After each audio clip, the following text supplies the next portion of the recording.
found the skeleton, how would you tell him that was you personally? How would you decide? Well, interesting question. I don't know. I'd have to do some research on that.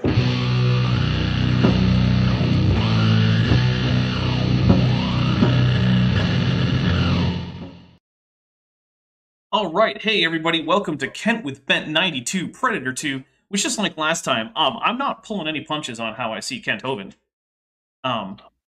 Look, I'm not saying that he's necessarily a sexual predator, but he preys on the money and mental health of Christians. Money for all sorts of Christians. Mental health, primarily the ones who go and live with him on his cult compound. Has he ever earned any money in his life? Like from a job? I don't know if he's ever actually held a real job that paid. But I would also say that I don't think that you can say that just taking donations mean you don't earn it, because I take donations. Speaking of which, Mackenzie Brown for $2 said void with a black heart. Scamming people. That's true, I'm not scamming people. You guys know what you're getting.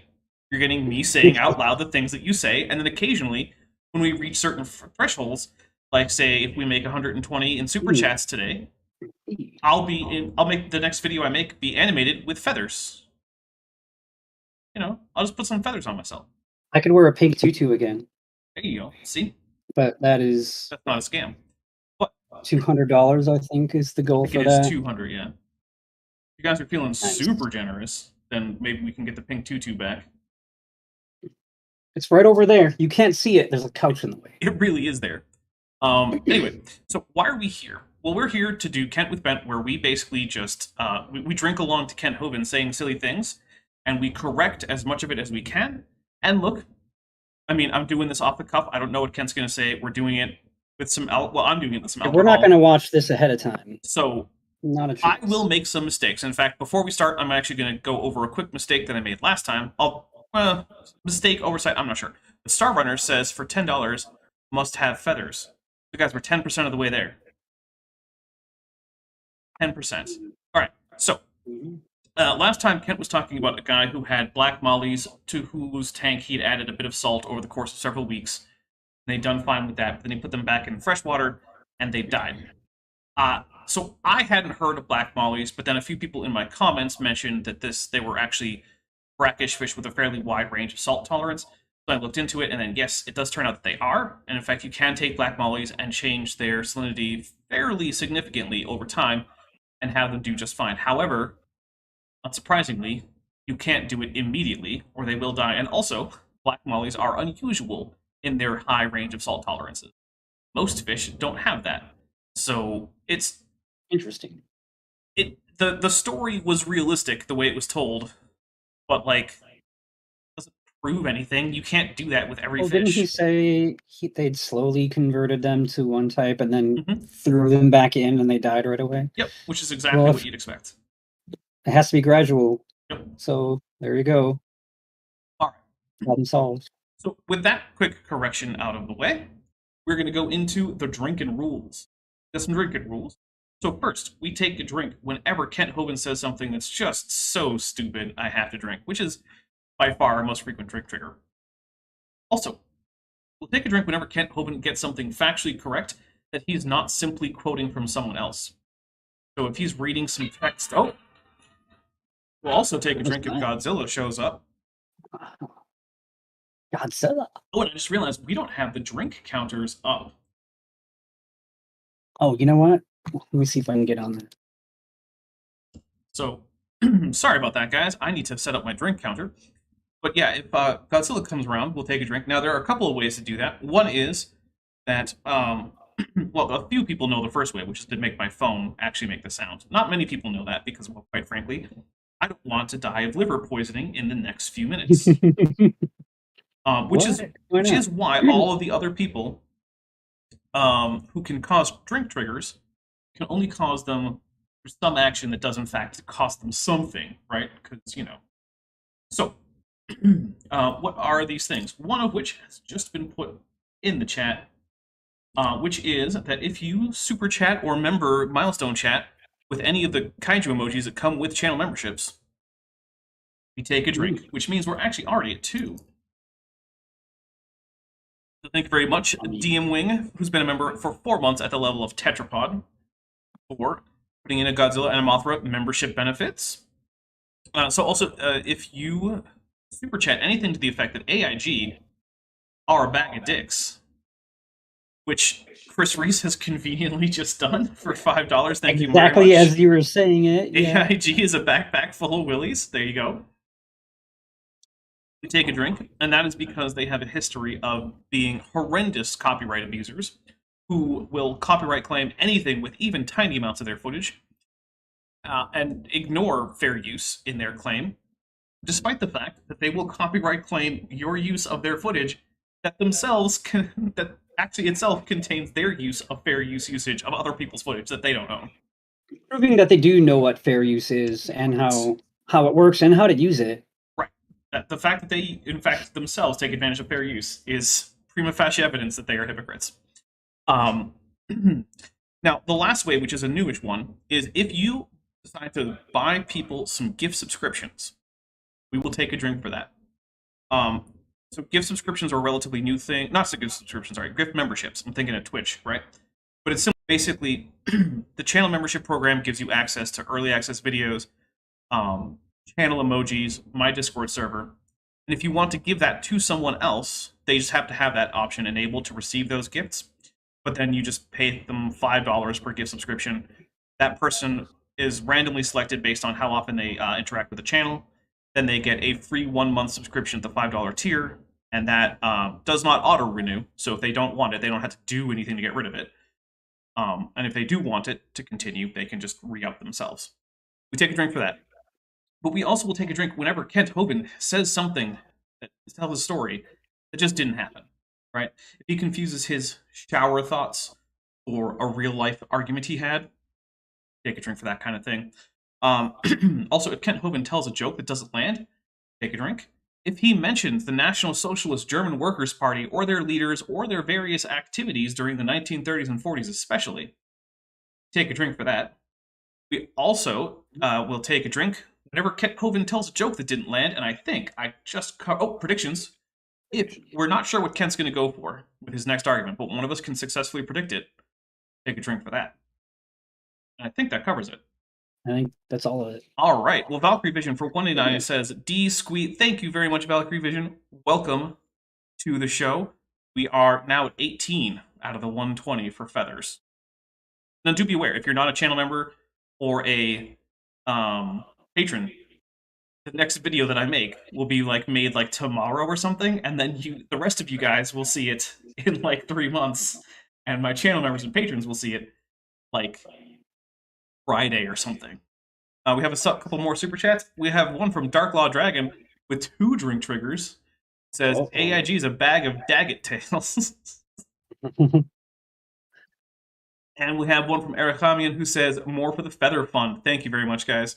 All right, we're going to hit play on this. We've only got 9 minutes left of this particular video, and then we go on to the next one. So, it's exciting. We could finish today. Get my notes out. Okay, here we go. I read the story, and I can't document it now. Maybe if one of you here or somebody on tape can document this.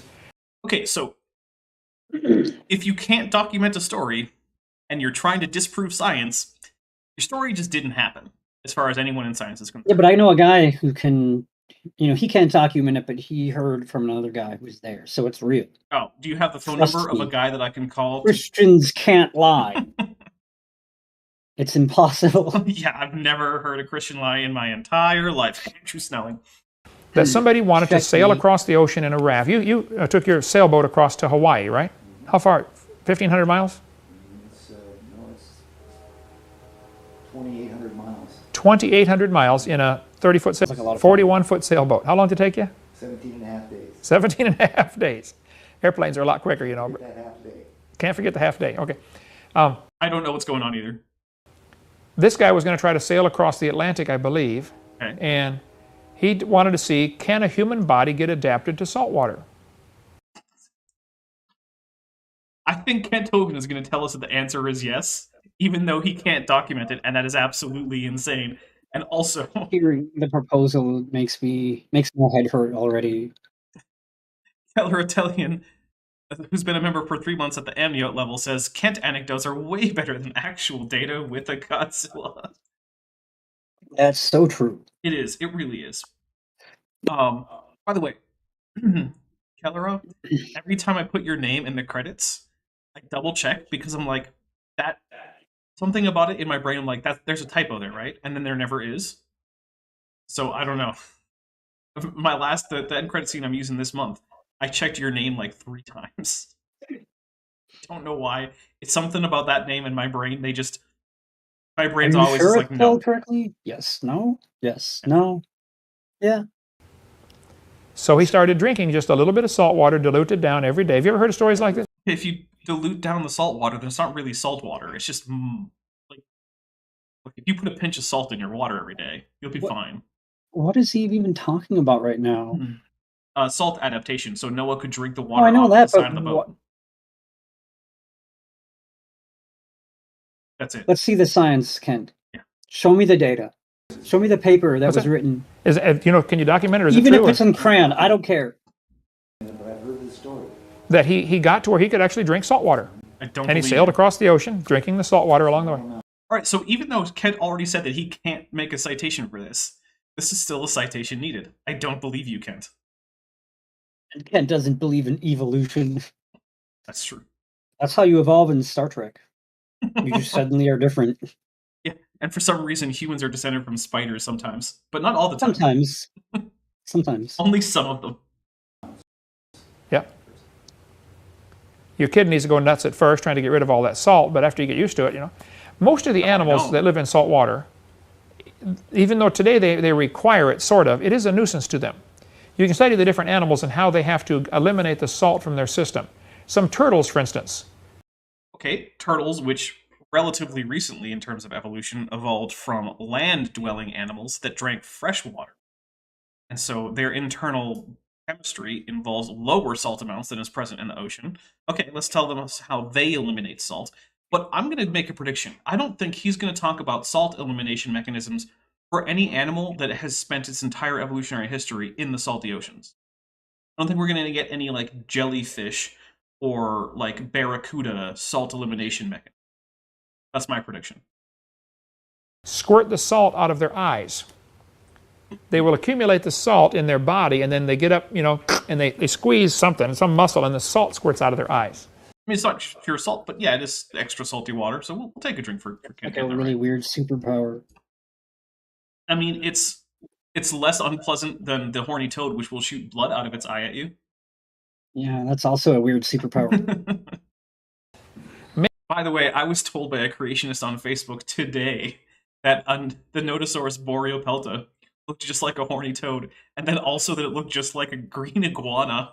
And his excuse as to why he knew more about this than me was, well, I'm a medical doctor, so I studied anatomy. Like, okay.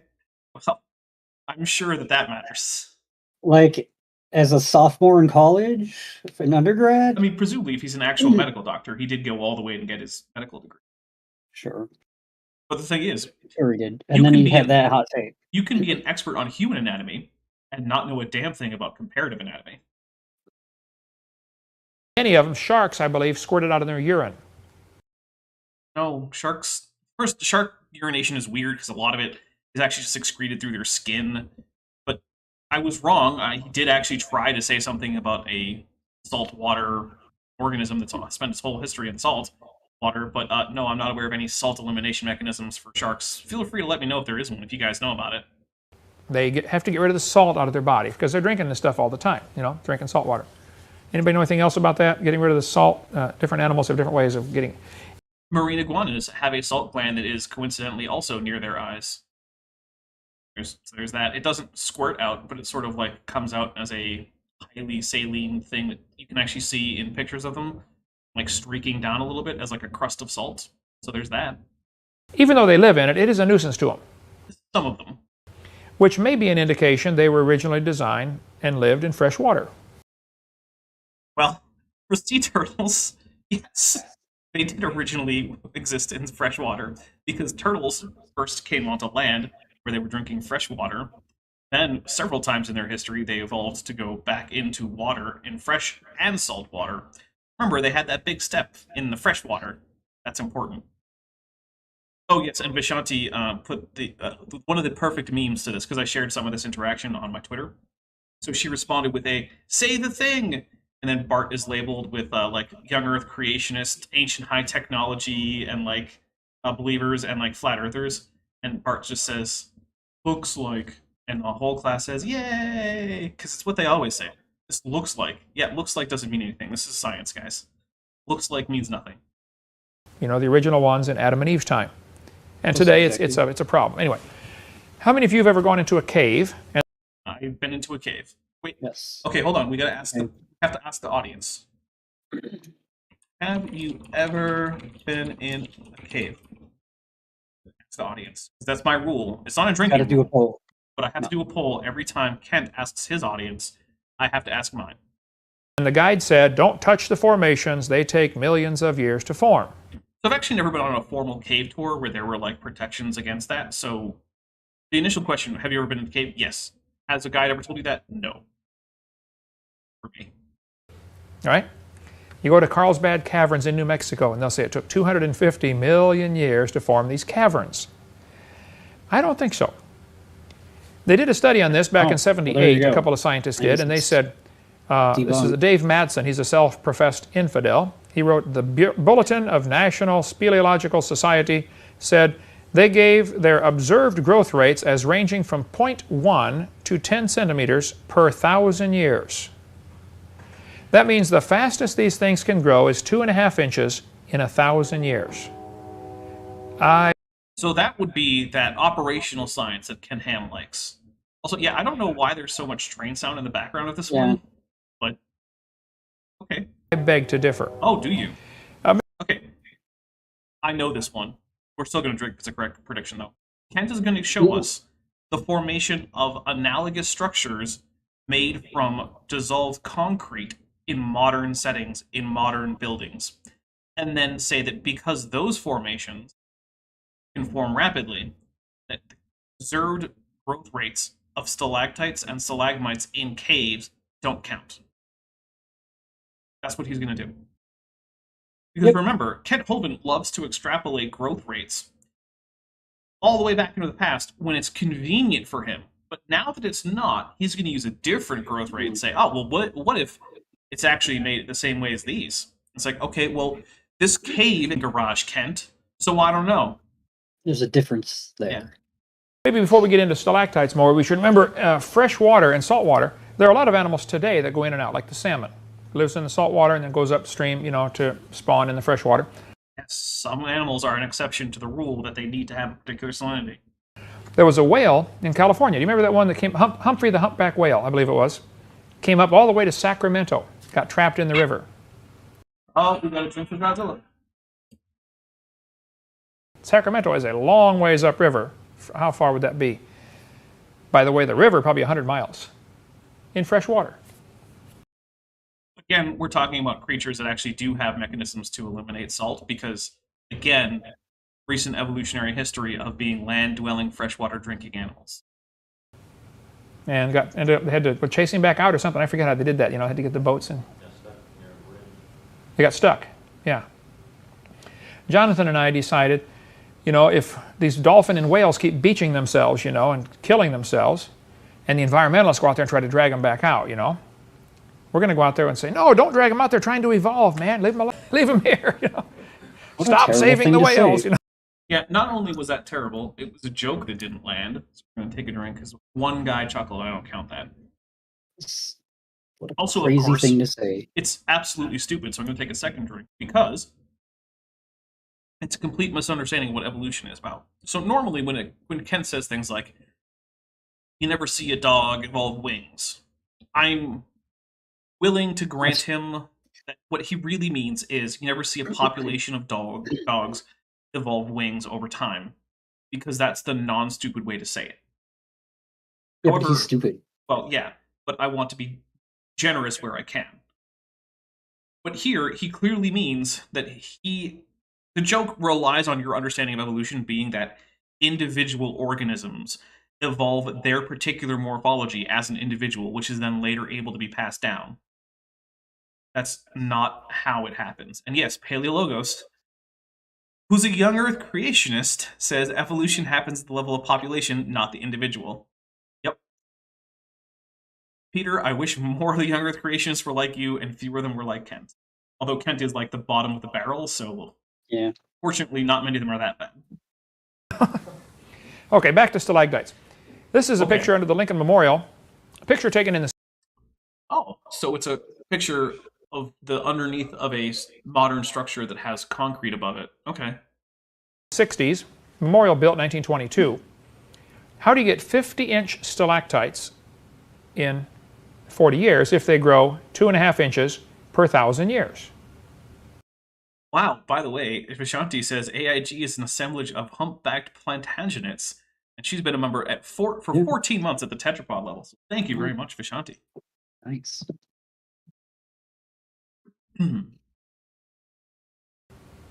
Let's see. Actually, I was watching a very old YouTube, well, a 3-year-old YouTube video, and I was surprised to see Vishanti on it under a different name. I was like, wait, what's going on? And I didn't even remember that. I don't think I ever knew that was actually her back when she was using that screen name, because I remember the name, and I just never made the connection. But the next thing you know, there's her face. I'm like, oh okay. Well, there you go. 50 divided by 2.5 is, what, 20. Did Lincoln die 20,000 years ago? Yes. Yes, yeah, he did. No. No, but he did die.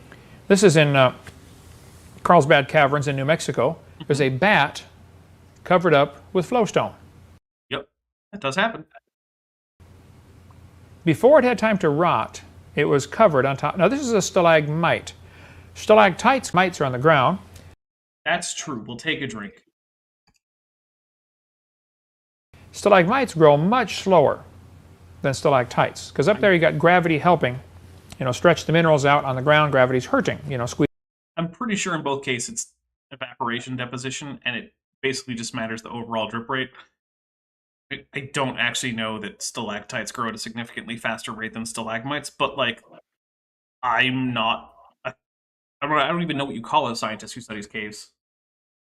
A caveologist. Well, I know it's a kind of geologist. Them together. Here's a refrigeration shed down in Fort Pickens, Pensacola, Florida. Okay, so he's not going to make a point about the bat. Okay, so here's the thing about caves, right? Caves are both... Oh, my goodness. DM Wing just gifted 5 Dapper Dinosaur memberships. Thank you very much. Awesome. So here's one thing that I need to do, which is I need to actually bring up a quick notepad. So for one thing, we're going to take some drinks. And you know what? I'm going to do the same thing I did last time. I'll take 5 drinks. You do that. That's too many for me. Okay. And then I need to also record. Because what I'm going to do is, because that doesn't actually add to the visible on-screen chat revenue, for some silly like bookkeeping reason, I'm going to put that down as having $25 worth. So that way, now we are basically just past the halfway point. Nice. For having some feathers on my next video. All right, here we go. Oh, so wait, right with the bat, right? So the thing with the bat is, caves are both really good and really bad at preserving animals. One of the things is, like, in modern times, you can go and find mummies in caves, and they're basically just mummified because, well, there's not that much in the cave that's eating them, right? Some caves have relatively good preservation. Some caves are relatively low in oxygen, don't have a whole lot of life, stuff like that, right? Oh, speleology and speleologist, says Space Dragon for cave geologist. Thank you very much. That is a new word that I will try to remember. I can't promise that I will. So, but then other times, if something actually falls all the way to like a cave floor, it's usually going to be, especially in a bat cave, right? It might be covered in various insects and myriapods and things like that that are going to just devour a bat. But if a bat happens to land on a growing stalagmite, it's not going to likely get eaten by all of the insects and other arthropods of the cave floor, and it can actually last for a while, and it might actually rot relatively slowly. And then it could be covered over, and it really, while that picture looked like, oh, it was covered in like an inch of, flowstone, that's not actually necessarily the case. A bat can be relatively well preserved after being covered in a very thin layer, because once it's covered in stone, well, it's covered in stone. And if it's on mineral-laden flowstone, that's not like a great environment for lots of microorganisms. So yeah, it's actually a bat could fall and die there, and last for a while. And even at the rate of only like a centimeter, so it's going to take less than a centimeter to cover that bat and preserve it. It's really not anything extraordinary. But also, TAB for $25 says, "Let's get some feathers with the Godzilla emoji. Take a drink." Now I think we're only... Wait, hold on. Yeah, I think we're only $30 away from the feathers. That's really close. Yeah, I'm gonna have to start planning some feathers. Right down here. You can go out. You've been to Fort Pickens, you know, they got the brick fort, and then next to it is the old steel and concrete fort built for World War I. You have to get special permission to go in there, and because they got it all locked up, because it's unsafe. There's rusty steel sticking out every place, you know, the forts are wrecked. But Brian, that used to work here, went out there with the camera and got this picture. 2 inches long, hanging from a refrigeration shed used in World War I. Or after World War I, 1926. Have you noticed how all of his examples of known fast-growing stalactites have been water dissolving some concrete and then leaking into an interior space? That's just a coincidence. Just a coincidence, obviously. The shed was built. That's not, no. There's a building in Indiana built to be the Lewis and Clark, George Rogers Clark Memorial, built on the... Oh, so Mackenzie Brown asked, what stage of feathering will I use? Well, the answer to that is, I'm thinking either stage 3 or stage 4, because I've already done stages 1 and 2. And Arafamian for $30 just brought us up to the level. All right. Well, now we are at the 120 level, so I will be adding feathers to Dapper Dino before I make my next video. But that also means that we're only, 80 away from 2. Pink tutu. Yeah, so if you guys want a pink tutu on possibly next week, because I don't know if Maddie's going to be available. 1 week away. Yeah, it could be next week, or it could be the first... It's like the blink of an eye. Yeah, at least geologically speaking, yeah. Oh, yeah. It's either going to be next week, or probably, if it's not that week, then the first Tuesday of next month. All right, here we go. The Wabash River, Vincennes, Indiana. The building is made out of limestone blocks, and it rains, and the water seeps through the limestone. Acid water dissolves limestone. You can take muriatic acid, battery acid, I like how he's like, acid rain, and it's like, hey man, why don't you take some battery acid and pour it on limestone? Like, well, I feel like that's a little more acidic than acid rain, but I don't know. I don't want to do any of that. I've been out in acid rain, and I didn't feel any ill effects to my skin, but I also happen to know that battery acid burns really badly, and I know from first-hand experience. Yeah. Pour some muriatic acid on it. In case you guys didn't know, by the way, muriatic acid will eat through most metals, and it's also the acid that's in your stomach. It will eat through your stomach, too. No, your stomach has a very careful lining that has to be maintained, and if it's... Oh! Except that your stomach replaces the lining so often that it doesn't eat through it. Yeah. Is what I was saying. But don't get an ulcer, because that's when that stops working. Don't get an ulcer. And if you have an ulcer, don't get a second one. Yeah, or don't be like my grandfather, where you have constant ulcer symptoms for like a year and a half, and then you die. Refuse to go to the doctor. Yeah, and then, you die when, like, my mom is 16. And you never meet him. Don't do any of those things. Any kind of acid, and pour it on concrete. And it'll start... Any kind of acid. All right, guys, here's what I need you to do. We need to do an experiment. Go get some lime juice, pour it on the concrete, and see how long it takes to do it. Oh, that's it again. See how long it takes to eat away the concrete. I'll wait. To bubble and foam and fizz, it's dissolving the concrete. When they're done doing a brick building, they build all the brick, they put all the brick up there. Any mortar that's splashed on the brick, they get muriatic acid, which is cheap. You buy it for $2 a gallon, at a swimming pool. Okay, real quick. My goodness. That's it, right? Tesla Ranger said that he thought stomach acid was hydrochloric acid. Yes, muriatic acid is hydrochloric acid. It is a different name. Hydrochloric is the more formal or more like chemistry, like per the rules of how you name chemicals nowadays in chemistry. It's the more accurate name. Muriatic acid is a name that has been used traditionally for a longer time, and it's still used in certain applications, like when you go to buy acid to lower the pH in your pool. It'll often be labeled still as muriatic acid. Full place. Yes. And they get rubber gloves and get a mask on and get a scrub brush and scrub the brick with muriatic acid. Okay, sure. It eats away the mortar that is spilled on there, and eats away the mortar between the bricks. If you leave it on too long, it'll unbrick your wall for you. Okay, you don't want to do that. Okay, but Kent, acid rain isn't muriatic acid. It's extremely weak sulfuric acid. All acids are the same, Yeah. according to Kent. Kent doesn't understand He the doesn't. pH scale. that. But you scrub it on, let it sit for a few minutes, and hose it off, and muriatic acid eats it. Well, when plants die, they produce what's called carbonic acid. There are all kinds of acids. Oh wait, no, is it carbonic in acid rain? No, I don't remember. I think it actually is carbonic. Or is carbonic acid also what happens when water is exposed to CO2? See, now I'm getting confused because here's a secret, guys. I suck at chemistry. I'm really bad at chemistry. Like when I was in high school, chemistry was the only science class that I struggled with. Now, part of that was that our teacher just gave us random tests with random things that may or may not have been covered in the readings, and definitely were not covered in the class lectures. But even in other cases where I was in better settings for learning chemistry, I was super bad at it. Just doesn't make sense. Yeah, if I ever say It's not anything intuitive. about chemistry, you should double check me. Like, chemistry just doesn't work in my brain. I just don't get it. I hate it. Anyway, it's carbonic. Yeah, okay.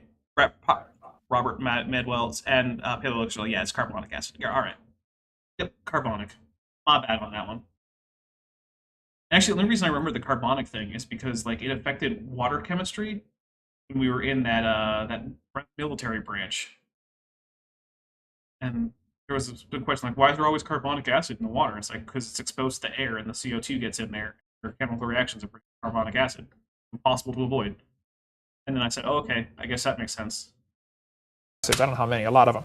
But carbonic acid is a natural product that's in most of the groundwater because of the rotting vegetation. I mean, there's more of it because of pollution, but yeah. So, as carbonic acid goes through limestone layers, it's going to dissolve a little bit of it. Mm-hmm. And then when it drips in, like if it soaks through the ground through a layer of limestone, when it finally gets into an opening place on the inside like a cave, as it evaporates, it's going to drop this limestone back off. It's going to redeposit it. It's called flowstone. Okay, I think I'm seeing an underlying idea here that I don't think Kent is aware that limestone and quicklime are not the same thing. So, First Vandalia 1998 says, what? You mean you aren't an expert at all sciences all the time? With a Mothra emoji, so we'll take a drink. And no, I am not an expert at all things science all the time, every day, everywhere. There are sciences that I am not very good at. Fake. In fact, actually, until I started this channel and then got in touch with actual geologists and geology students, I was actually pretty bad at geology. I now consider myself to be, like, better than the average layperson and able to usually assess, like, geological claims for, like, the immediate, like, no, this can't be right, or, like, this is plausible, I need to look into it. Most of the time, and I can now usually muddle my way through a geology paper without too much trouble. In fact, I once did Spanish, which itself was a challenge because Spanish is like my third or fourth language or something. I don't know. Behind English, Klingon, French, and French. at least. In order. Well, French might come before Klingon. I don't know. I certainly started learning it sooner. It's hard to say. Yeah. But not in Klingon or in French. Yeah, I can't say third and second in all of those. So it started off as limestone. Oh, and Goop23 literally just sends a Mothra emoji. But thank you for being a member for 3 months to Goop23. Also, if you're interested, he and I did a Leaving Young Earth creationism on my channel. I think it's actually leaving Young Earth creation with Updu or something like that. So check it out. Just not right now. Like wait till we're here. Yeah, wait till this is over and then check it out. It's now been dissolved chemically and redeposited as flowstone. Okay, I remember what I was going to say. Okay, so when I was talking to Cindy Lincoln, and you got to remember, while Cindy Lincoln does get a lot of her ideas from people other than Kent, she tends to get them at least from the same people that Kent got his ideas from. Because Kent is not an original thing, right? Almost everything Kent says is something that he heard from someone else who he considers to be.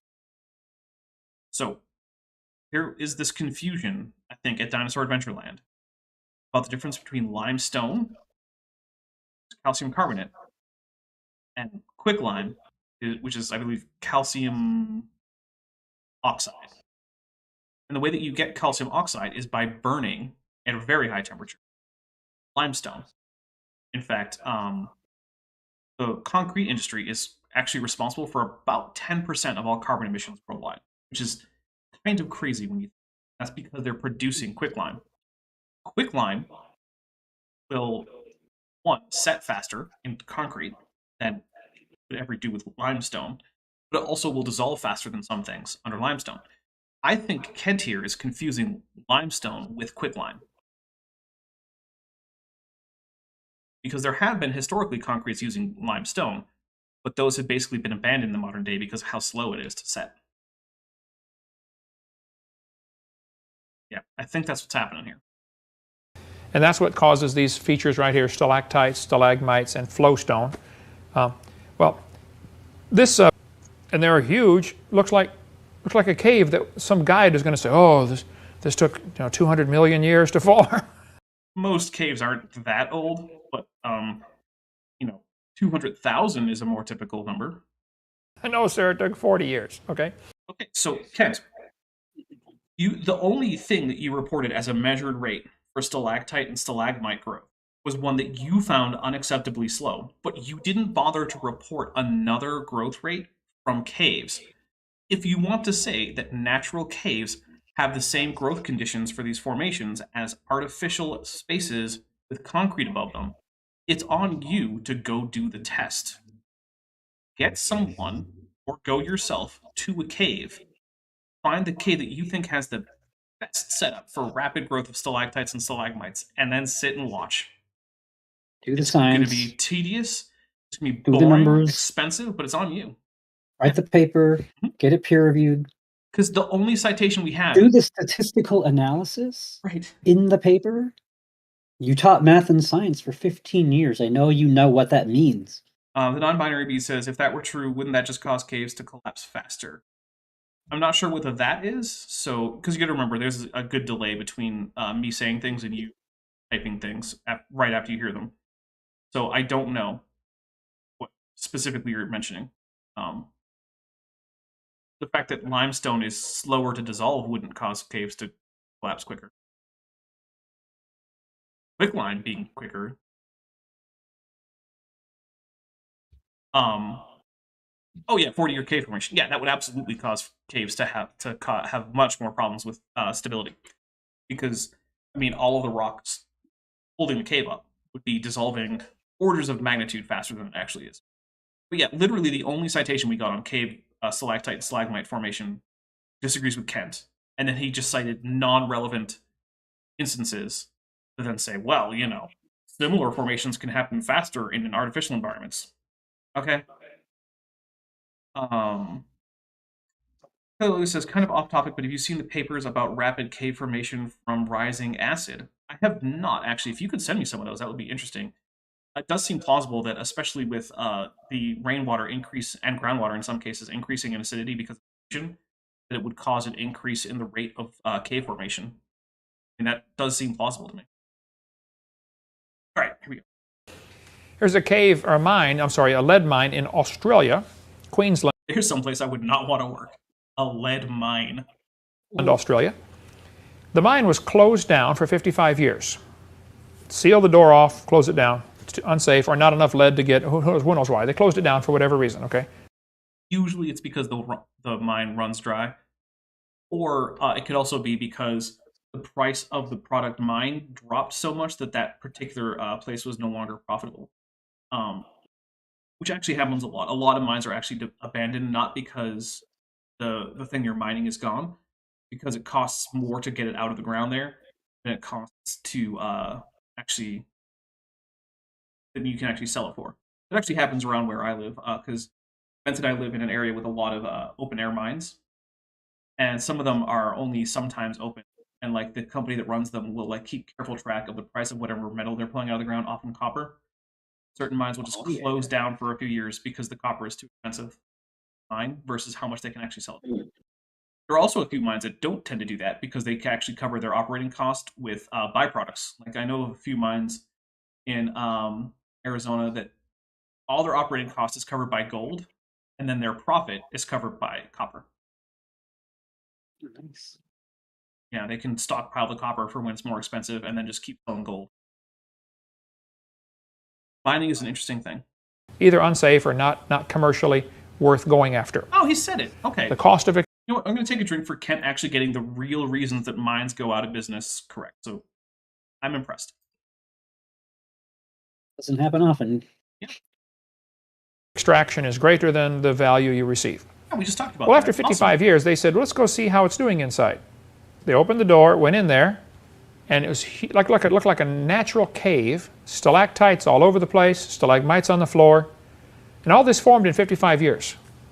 Okay, but again, talking about an artificial environment that almost certainly had things like concrete slabs doing bracing work and things like that. Why can't we get a citation of someone doing this with a known natural cave? And the answer is because whenever they try, they get numbers that Kent doesn't like the ones that he himself cited. Oops. There are two people inside that circle. You can get an idea how big this stuff is in 55 years. Also, I want to point out that the actual geomorphology of these structures that Kent is pointing to doesn't actually match that of the stalactites and stalagmites that he showed us from natural caves, which tend to have a strong taper and be relatively thick, whereas these are thin and thread-like. So thin. These aren't actually the same formations. They're similar, like, in terms of the basics of how they form, but they're not actually the same formations.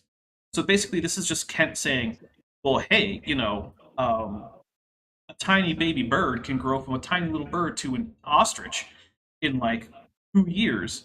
So therefore, if humans grew for 18 years, they should be 80 feet tall. No. That is what that's like saying. That's not how that works. There's a Oasis Cafe at Herbert Field down here in Navarre, just 30 miles from here. It was built in 1993. 7 years later, in the year 2000, it had a 13-inch stalactite growing off of a drippy pipe. Pipe had been dripping water. Okay, Kent, now show the same thing in a cave. This is not a piece of that one, but it's just like it, okay? They gave me the 13-inch stalactite, part of it. That doesn't look at all like it. Yeah, that doesn't even look like part of it. That doesn't look remotely at all like that. I don't believe you, Kent. Yeah. Why are you lying again? I'm going to take a drink for things that didn't happen. We have eyes. You know we have eyes, right? But it looked like this. And on the ground, as it dripped on the... That's not even the same thing you had in the picture, Kent. What are you talking about? That's a completely different object that's in your hand. I don't even know what is happening right now. Okay. I don't even know. ground, We it have was leaving eyes. Kent behind doesn't. I guess. building a I don't know. stalagmite, which they gave me, and it's right here. Oh, okay. So that was the stalagmite that they gave you. Look, that Oh, he just showed actually- the wrong slide. Yeah, basically. that's Or showed it too kind early. of plausible. So I'm not going to retract the drink, but like, okay, I'll give it to you. 7 years. Now, those guys did a study and said the fastest they can grow is 2.5 inches per 1,000 years. And then your study to the contrary was published in what journal? A I'm journal sorry? of I- nothing. Right. Disagree. Okay, that's great. You haven't done anything to even remotely show that they were wrong. And the thing is, I'm not here to say that they were definitely correct. I'm just here to say they did the work and got a number. And literally the only two reasons Kent Hovind is disputing is one, he doesn't like it, which is the only reason that actually matters. And two, because he found disanalogous formations that grow faster. He needs to go to those very caves and figure out how his science works and run the experiment and prove their age being younger if he can. And he can't. No. Because he's a fraud. That is accurate. He's a scammer. He's a snake oil salesman. Yep. Actually reminds me in a script. Or wait, no, not a script. It was a video game review. I said, I'm not saying that taking money for this game makes it a fraud, but I am saying that it's a dishonest scheme, which is literally the first definition for scam that I came up with. Oh, and Steve Areno for $10 says, I, Dapper Dino, of sound body and mind, and under no coercion, attest and affirm that Roland Emmerich's 1998 film Godzilla is the best Godzilla series with a heart. Thank you, Steve Areno, but I don't know why you would make me like pretend to affirm that a movie that doesn't exist is the best Godzilla. I wasn't sure you were going to read that. Yeah, it's a weird thing, right? It's like saying, I solemnly affirm that like the 2019 The Lion King is the best movie, except there was no 2019 The Lion King. Like, it doesn't make sense, but okay. I think they're wrong, all right? By the way, that puts us at $65 to get to the pink tutu, and I think this is the end. Wow. More information and other materials offered by Create. Yep, that's it. It's just Doesn't some seem lady. like an end. Alright, so here's what we're going to do. I'm going to close this one. It just ended so abruptly. I Yeah, didn't even hear it the really did. Oh, yeah, the stream went fine. So, guys, we're going to go on an intermission while I pull up the next video. It's a slightly early intermission, but that's okay. And we will be right back after I pull up the next video and refill my drink, and we'll be good to go. All right, here we go. Intermission.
we are back. Sorry, that took a little bit longer than normal, partly because I had to pull up CSE 201 Class 9, which, by the way, did come with a title, but the version I grabbed didn't.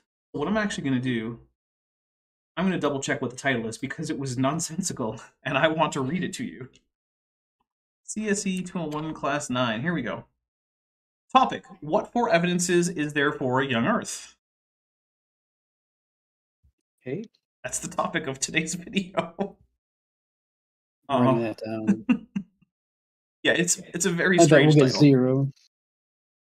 All right, guys. So, real quick, now that we're back, I do have to give my quick little commercial thing, which is to say, if you are really liking the content, and only if you can afford it, please do check out the channel memberships, Patreon, and the merch store. So the merch store has all sorts of stuff. It's got stickers, it's got blankets, it's got t-shirts, it's got baby onesies, mugs, all sorts of cool stuff. There you can see a blanket in the background there with a doggy bed on it. That's available in the store. The Patreon. Actually, that's a pink tutu. Was that a pink that's on tutu? it. Yeah. Oh, It's a pink tutu. it's a little washed out on my screen. It's a bad webcam. Okay. Bad lighting. The Patreon and the sorry. channel memberships. On the Patreon, you can go annually for a 12% discount. It starts at $1. The memberships start at $1.99. You can't go annual, but you can do monthly. Both of them give you access to all my early access videos, of which there's now, I used to say there's 2 months in backup. At this point, I'm closer to 3 months, and I am pushing into the 4-month territory. Nice. Yeah. There's you can gain access to the special Discord server where we do things like we have little like after party hangouts for these Tuesday night streams. We just started a D&D section on the server, and there's a game that's up and running. I'm in it, but other people can schedule other games for the server, so there's things like that. We have sections for Spec Evo, Con Langing, gaming, Dungeons and Dragons, general. We even have a ranting and heavy stuff, or if you want to go and talk about, well, really heavy stuff. So that way there's a place, there's an outlet for it, but also people who aren't ready for dealing with that stuff don't have to be, confronted with it. So you can take that on your own terms. It's a great place to hang out is what I'm saying. So please do consider it if you can afford it and you want to. If you can't, then please don't. And if you can't, just like the video, subscribe if you're not subscribed, and share this video around. So that quick commercial out of the way, here we go. All right, let's take up some more evidence. Oh my goodness, this is amazingly bad. Wow. This is going to be rough. Okay. That this Earth is not billions of years old. And welcome to the new visitors here at our class. You're in class number 9. You're going to miss the first 8. But, Is this something he sold? Covering my I don't know. He sells this We're DVD. gonna jump around or and see if whatever? this clears up a little bit. PowerPoint. He said, hey, if they're Okay, it does. Close up. All right. We're going to power through it, I guess. No, we're not. I'm skipping to where it clears up. from living systems, from space, anything else. Christian kids should have known better, but they lost their faith. We'll take about a 5-minute break. When we get back, we'll talk about close up and seminar part 1. Okay, let's Yeah, so we just skipped There we through go. 41 minutes of this. Which is like 2 months of Kent with Ben. Yeah, so... Yeah, Satan But- strikes Kent sound again. It's all the same. It's all Sorry, the same. like, look, guys, I did not know that was going to happen, because I don't pre-watch these, so we skipped ahead, and I don't care what Kent Hovind said in those previous minutes. I'm not listening to it, because holy crap. Yeah. No. I was about to say, Power like, through it. maybe I could clean it up here live on Audacity. I'm like, no, I'm not going to do that. I'm not even going to bother, Kent. You're not worth it. finish up. Anything else we need to discuss on the age of the earth? The evidences that I use are evidences from Scripture. The Bible clearly teaches about So the thing making the claim, not the evidence, okay. 6,000 years old. There's a lot of evidence from space that understand says the earth is not billions of years old. Kent Hovind's space evidence comes down to comets don't last 6 billion years, or 4.5 or whatever. What about the cashmere sweater effect? Well, yeah. And then it's like, okay, well, there are multiple sources for comets, so not a problem. And then, like, Saturn's rings are only a few million years old at most.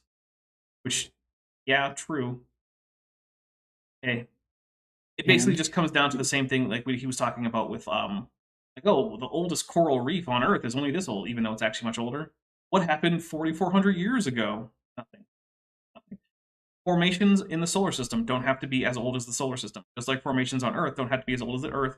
Just like that zit on your butt doesn't have to be as old as your entire person as a living entity. It's such a weird concept or a weird mentality to think that Saturn must have looked exactly like it looks now when the universe was created, or else it doesn't make sense. Why? Yeah. That's so dumb. It is Why? very dumb. There's Why does evidence it from have to be that way? It doesn't. But it's convenient for Kent to pretend that it does. That's it. It's literally just because it's convenient for him to pretend that it has to. That it has to. For no reason. All right, here we go. And the Earth itself that it's not billions of years old. Stalactite formation, Went over that just now. spin of the Earth, etc. There's evidence from living systems that indicate they're not billions of years old.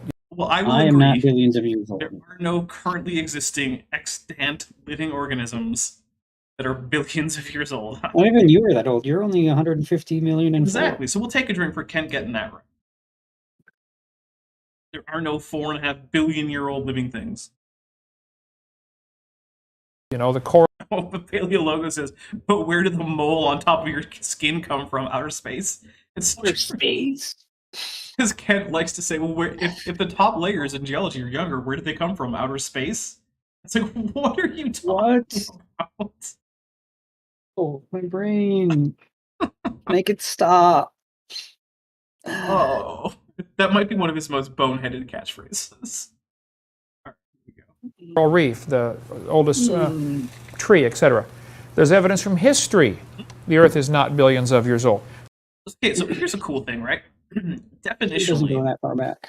Definitionally, history doesn't start until writing does, right? Because history is the use of written records to determine what occurred in the past, and historians will consult with things like geologists, paleontologists, archaeologists, and things like that.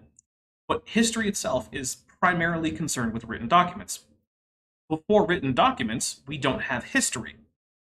We do, however, have archaeology from before writing. So no matter how old the oldest written documents are, we know that the Earth has to be older because we have older settlements, and we also know that writing wasn't something that humans just always knew how to do. They invented it, and only a very small number of times. So, yeah. In fact, so few that you can count them on like one hand. So we've got Egypt, we've got the Fertile Crescent, we've got China, and then those are the only ones that are we got Mesoamerica, right? Now, it is questionable with two more, right? So one, the Harappan civilization had some kind of symbol system, but every known inscription is extremely short, and it looks like most of them are actually like receipts, so we think it might be proto-writing.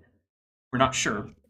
And then the next one is Rongo Rongo, which might be a writing system that was developed on Easter Island or Rapa Nui, depending on whether you want to use the European explorer name or the native name. But because we can't decipher it at all, don't know for certain that it actually counts as a writing system. It could be proto-writing, or it could be some other non-writing pictographic thing, right? So we don't know for sure. It looks like writing. I personally think it's writing. I also personally think that the Harappan civilization had like a proto-writing, not full script, which would mean that the 5 times would be completed with Rapa Nui. So that's the thing. Origami Swami asks, was writing independently invented in India, or did they get it from Mesopotamia? So if the Harappan script is actually a full writing system, then it might have been invented there, or it could also have been based on having encountered writing systems from elsewhere. If it was invented there, and it is writing, then it was invented there. However, the modern Indian scripts are mostly derived from the script that was created for Sanskrit, which itself was based on scripts from the Middle East that were abjads, which were then adapted into an abugida in India, which is way more alphabet history than I was expecting here. Same. So there are many major groups of evidences you can use to say, look, I think the coins in the box would indicate. Oh, he's talking about, if a ship sank and you want to know when the ship was built, you have to look at or set sail or something, or when it sank. I don't know. It's when it sank, right? It's when it sank. You have to, and you have a box of coins. It couldn't have sank any later than the youngest coin in the box, because otherwise it would have been minted after the ship sank, and that doesn't make any sense. Except that a ship sinking is not a good analogy for when a ship was built, which is what he's actually talking about. This is not billions of years old. Like the illustration we gave, you find a coin in the box, a sunken ship. You can pretty much limit when the boat sank based on the evidence there. Okay. What does that have to do with the age of the Earth? So he's pretending that a ship sinking is a good analogy for the creation of the Earth. But there's Why? a problem. He's talking about the age of the Earth and history, and then he's talking about ships sinking with coins in them. That has nothing to do with anything. It's because he's intentionally using a bad analogy. Because when a ship It's not sinks, even a bad analogy. It's just completely unrelated. well, that's what makes it a bad analogy. It's not even an analogy. It's like he's saying different declarative sentences and pretending he's making a point. He's not even making a point. No, he's not. Now we're going to switch gears a little bit, start covering what's on seminar number 2 of my series. Only took us 9 weeks to get through part 1. What was it like before the flood came? Oh, good. The Bible clearly teaches they lived to be over 900 years old. First of all, how on earth can you live to be 900? Is this really true? Did they really live to be 900? So Seems unlikely. it does seem unlikely. And here's another thing. So one of the things I think it's important to do, no matter who you are and what your opinion of the Bible is to read it in terms of the literary genres that it's written in and the culture it was written in. For like what context? Right. Wow, that's crazy. And here's the thing, right? I've said this before, and I didn't make it up. Someone else came up with it, and I don't remember who it was, so apologies to that person if you're here. But there's a simple example in English that will show you why it is that you cannot simply take a script from manuscript, thousands of years ago, and read it today and think that you can understand it without having knowledge of the cultural context, right? And there's 2 phrases in English. One is horseplay. The other one is pony play. Now, those words are very similar. Pony is just a kind of horse. But if you're familiar with either of those things, or both of those things, you'll know that they're very different kinds of things. So think about how different those 2 things are, how similar the phrases are, and then think about what you could be missing in a document from 3,000 years ago. And Gupdu 3 says for $2, it's over 900. Nice. So the thing is, at the time and place where these were being written, it was common practice and had been for a very long time to exaggerate the ages of famous people, especially royalty or important ancestors. So when the Bible reports exceptionally old ages, it's not surprising, and it probably says more about the reverence for the person being described, whether legendary or real, than it does for their actual age. And this is probably something that would have just been known to readers at the time. Like if you had said, no, this person actually lived for 900 years, they would have been like, what are you, stupid? Just like if someone had said, oh, hey, my nephews were having too much horseplay, so we sent them outside. Someone would have said, well, why did you have horses inside? The response would be like, what are you talking about? Of course we didn't have actual horses inside. That's not what anyone means by that. Okay. Maybe don't take things super literal for no reason. Right, especially when you have good reason not to.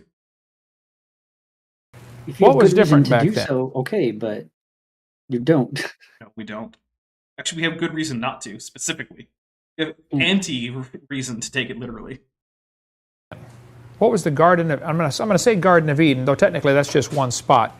By that I mean the whole pre-flood time frame. For that 1,650 years...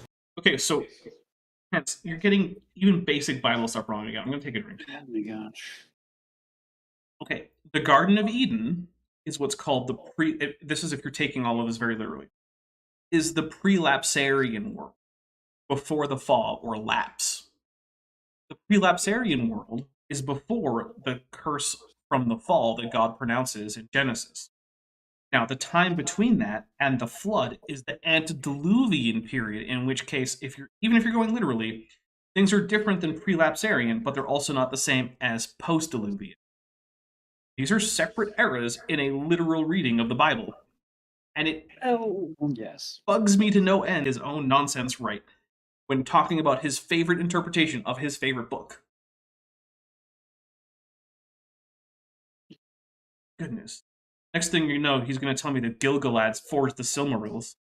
From the creation to the flood, what was it like?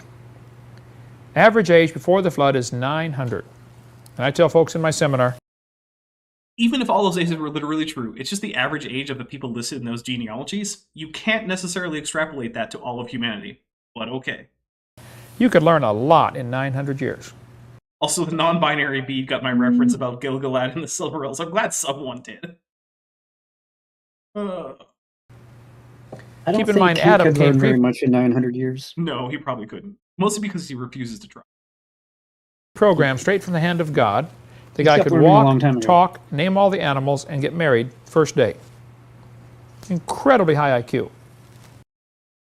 Is that a joke? I don't know. I'm going to say it is and drink. Okay, so if we take...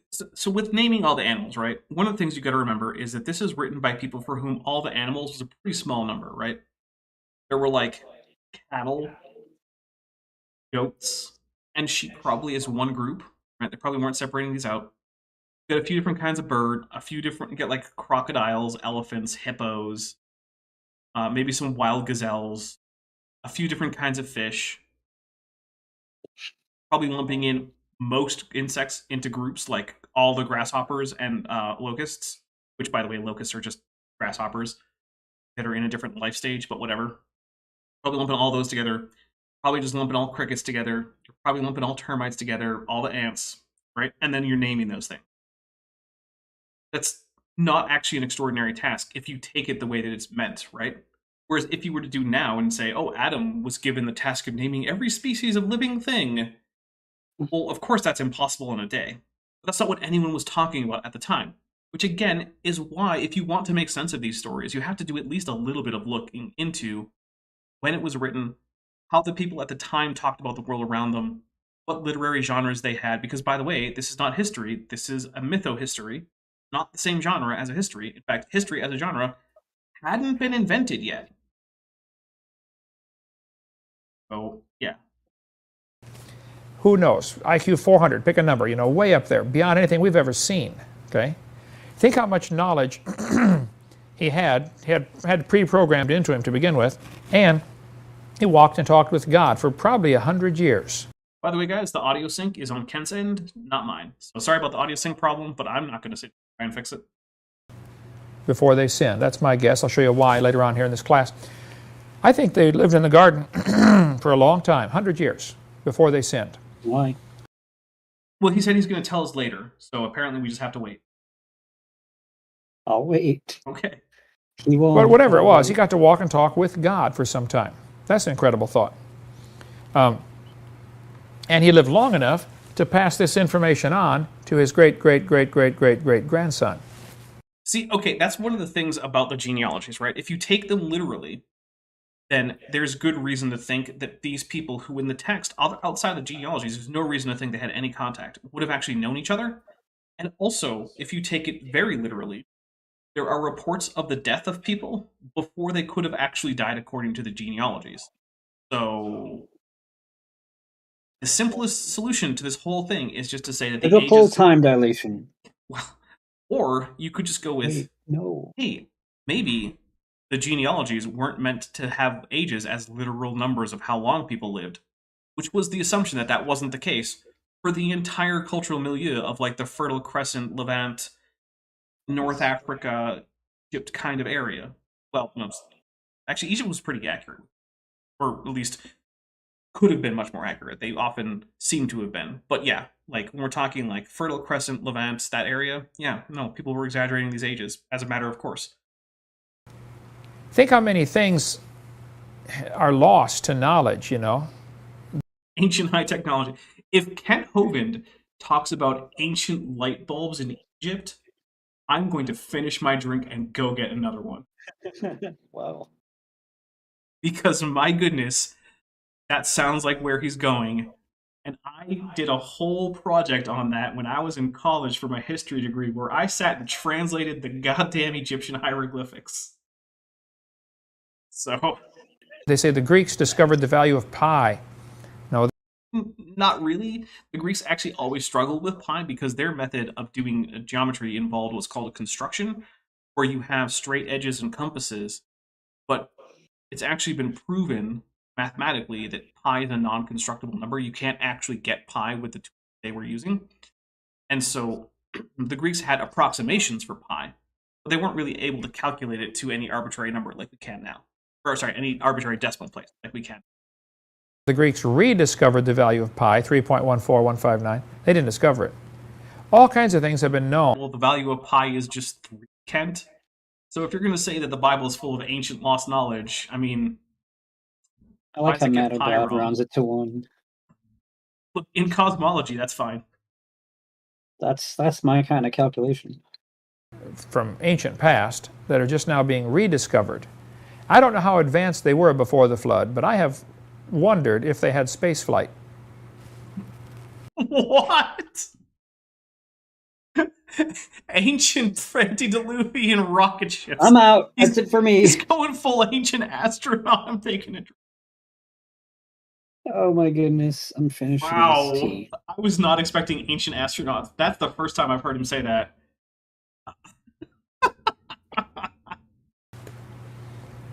You never know People what say, you're well, going to if you hear know- on Kent with Nick. It's true. It's always a surprise.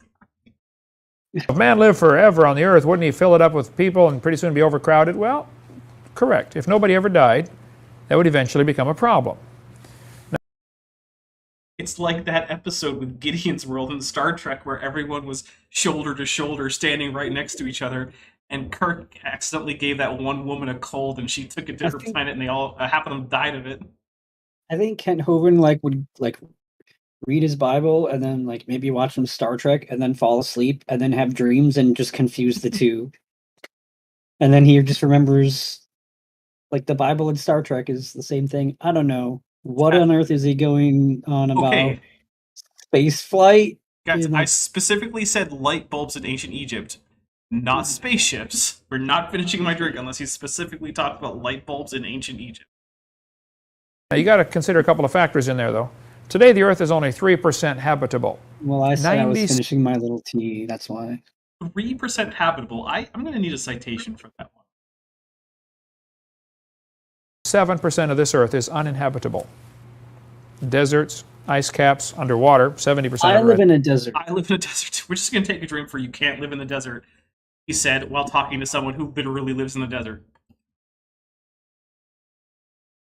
And I know Kent has been to deserts. Because he's talked about times that he's gone to places like Phoenix to talk to people. There.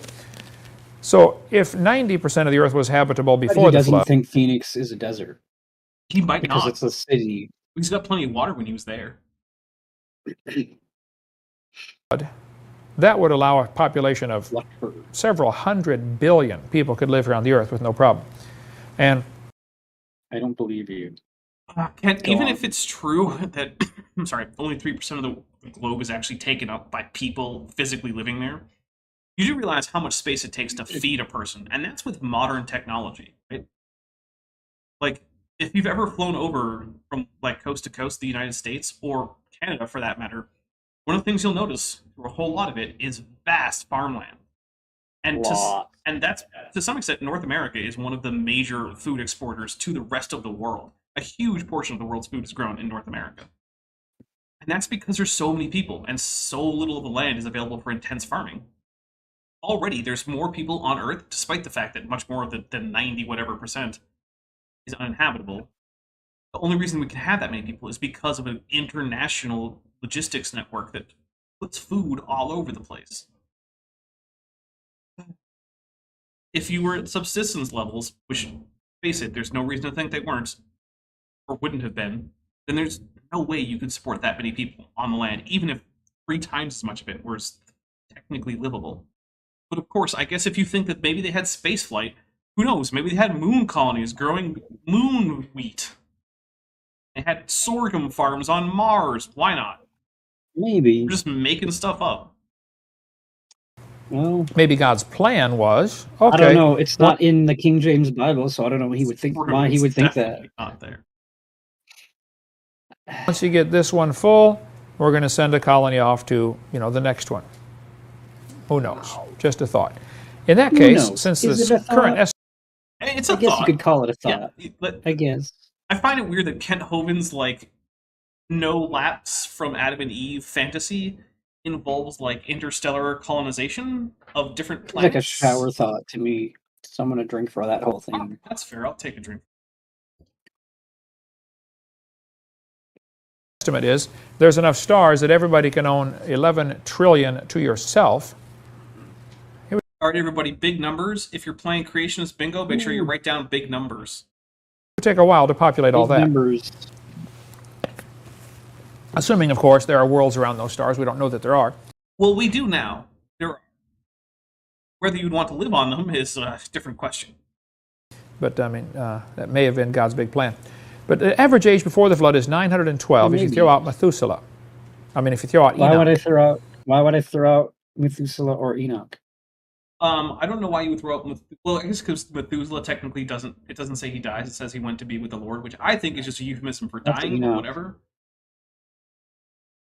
Oh, yeah. Okay, yeah. So, Enoch still, why would you throw it out? But why would you throw it out? Because then you would have to have the age with, like, a crazy outlier that would be, like, currently, like... You just pretend he never existed. That sounds very unreasonable, Kent. If you want to include Enoch in there, the average age is much higher because Enoch never died. He's nearly 6,000 years old now. And to put his number in there, really big number. Where he walked with God and was no more. That's the number you would pick, Kent. If you're going to use the numbers, use the numbers. Off. But textbooks say dinosaurs lived millions of years ago. Did they? Or have dinosaurs always lived with man? I like that he shows us like a 1960s picture of dinosaurs living in a swamp, despite the fact that it's the 2010s, or no, the 2000s when he's doing this. And by then we knew that those dinosaurs were not living in swamps because they couldn't support their weight.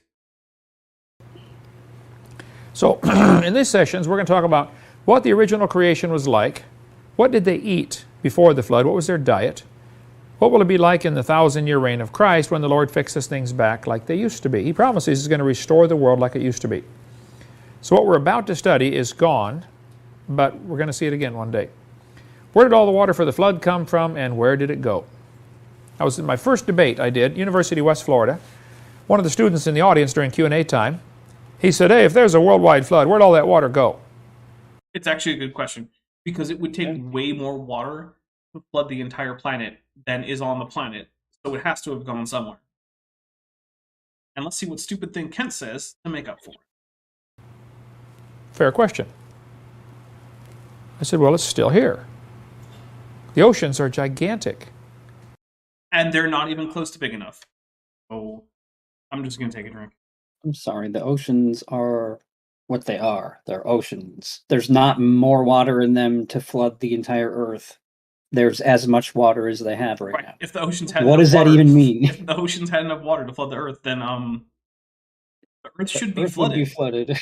There's no barrier between me and an ocean other than this wall. If there was enough water, this house would be underwater. Where's the water, Kent? Anybody ever flown over either ocean, Atlantic or Pacific? Man. Yes, There's only two oceans, apparently, Atlantic and Pacific. I've flown over the Pacific. I've also sailed across it, which was way worse.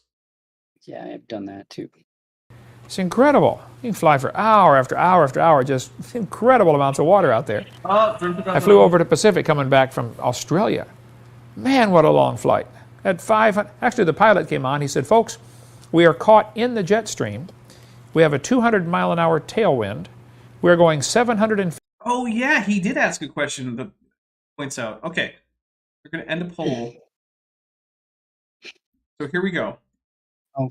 85% of us have been in a cave. Have you ever flown over either of the only two oceans ever known to mankind that exist? The Atlantic or the Pacific? Oh, put a question mark. There you go. All right, there we go. And yeah, so we had, with 75 votes, 85% of you have been in a cave. Only 14% have not. Here we go. 50 miles an hour. That's moving. And it still took us forever to get across that big pond. I thought, man, oh man, what a lot of water down there. It's incredible the amount of water in the oceans. And if you smoothed out the earth, the water would be about a mile and a half deep everywhere. Yes, if the surface of the earth were a perfect sphere, then a very relatively small amount of water would be sufficient to cover it. However, I don't think there's any good reason to ever think that the surface of the earth were a smooth sphere. In fact, there's good reason not to think that. Plenty the to amount drown of in. miracles that have to happen to try to rationalize how this global flood must be a literal interpretation, must have happened, It's like infinite. is so absurd. It's crazy. I do want to point out, by the way, guys, that we're, let's see, we are only $60 away from the... Oh, that's a good point. Yeah. $60, yeah. And it doesn't roll So where'd all the water go? It doesn't roll over. That's true, it does not roll over. Oh, and Goop23 for $2 says, the only two genders, Atlantic and Pacific. Basically. Nice. Oh, it's still here. It's in big puddles called oceans, okay? And Psalm 104 answers all that about the mountains rising up, the valleys sinking down, the water rushing off. Kent, that's about the creation. That's the thing, right? You can twist it and turn it and pretend that it's about the flood, but it's actually not. It's clearly about the creation. But whatever. I guess it's convenient for Kent to just pretend that Psalmist obviously praising God for the creation of the universe is actually about the flood. Just start lying about what the Bible's talking about, Kent. I'm sure that'll go well for you. Yeah. That's actually one of the things that bugs me the most, is even on his own terms, as a literalist, Bible-believing Christian, Kent is terrible. He's absolutely awful at just reading the Bible the way he says he wants to. Like, I would expect him to at least be good at the Bible, right? At least within his own, like, framework for, like, explication. Like, there's another guy who has very many just as goofy ideas as Kent Hovind, including our creation. It's James White, who also has a fake PhD. But you know what he's actually pretty good at? He's pretty good at getting an internally consistent interpretation of the Bible out of it. Now, I think it leads to an externally incoherent interpretation, but whatever. At least he does a better job than Kent of coming up with something that makes sense on its own terms and doesn't just take the Bible with laughably inaccurate takes as to what any reasonable version of it would say. So, there you go, Kent. We found a better fake doctor than you. Not that I recommend James White, guys. I don't actually recommend it. A weird, bigoted, anti-science guy. But the flood is still on the surface, just collected in big puddles. Okay. Well, the oceans existed before the global flood would have happened. I'm very much interested to see Kent Hovind's citations as to the reasons why he thinks that there were no deep oceans before the flood. That'll be really interesting. And were there really giant people over 10 feet tall on this earth? Yes, there were. We're going to try to get to all that in this session. So here's something cool. Please. You guys have heard, most of you have probably heard of Andre the Giant, a professional wrestler and actor. Mm-hmm. And he died at a very young age, and he basically died as a result of heart problems that he had, because he was too big for a heart to effectively pump blood to all of his organs. And even before that, he had horrible back problems because his whole body was just too heavy, right? Now, in fact, in The Princess Bride, movie that he famously was in, where he played a giant enforcer up guy, there are scenes where he carries the female lead, Buttercup.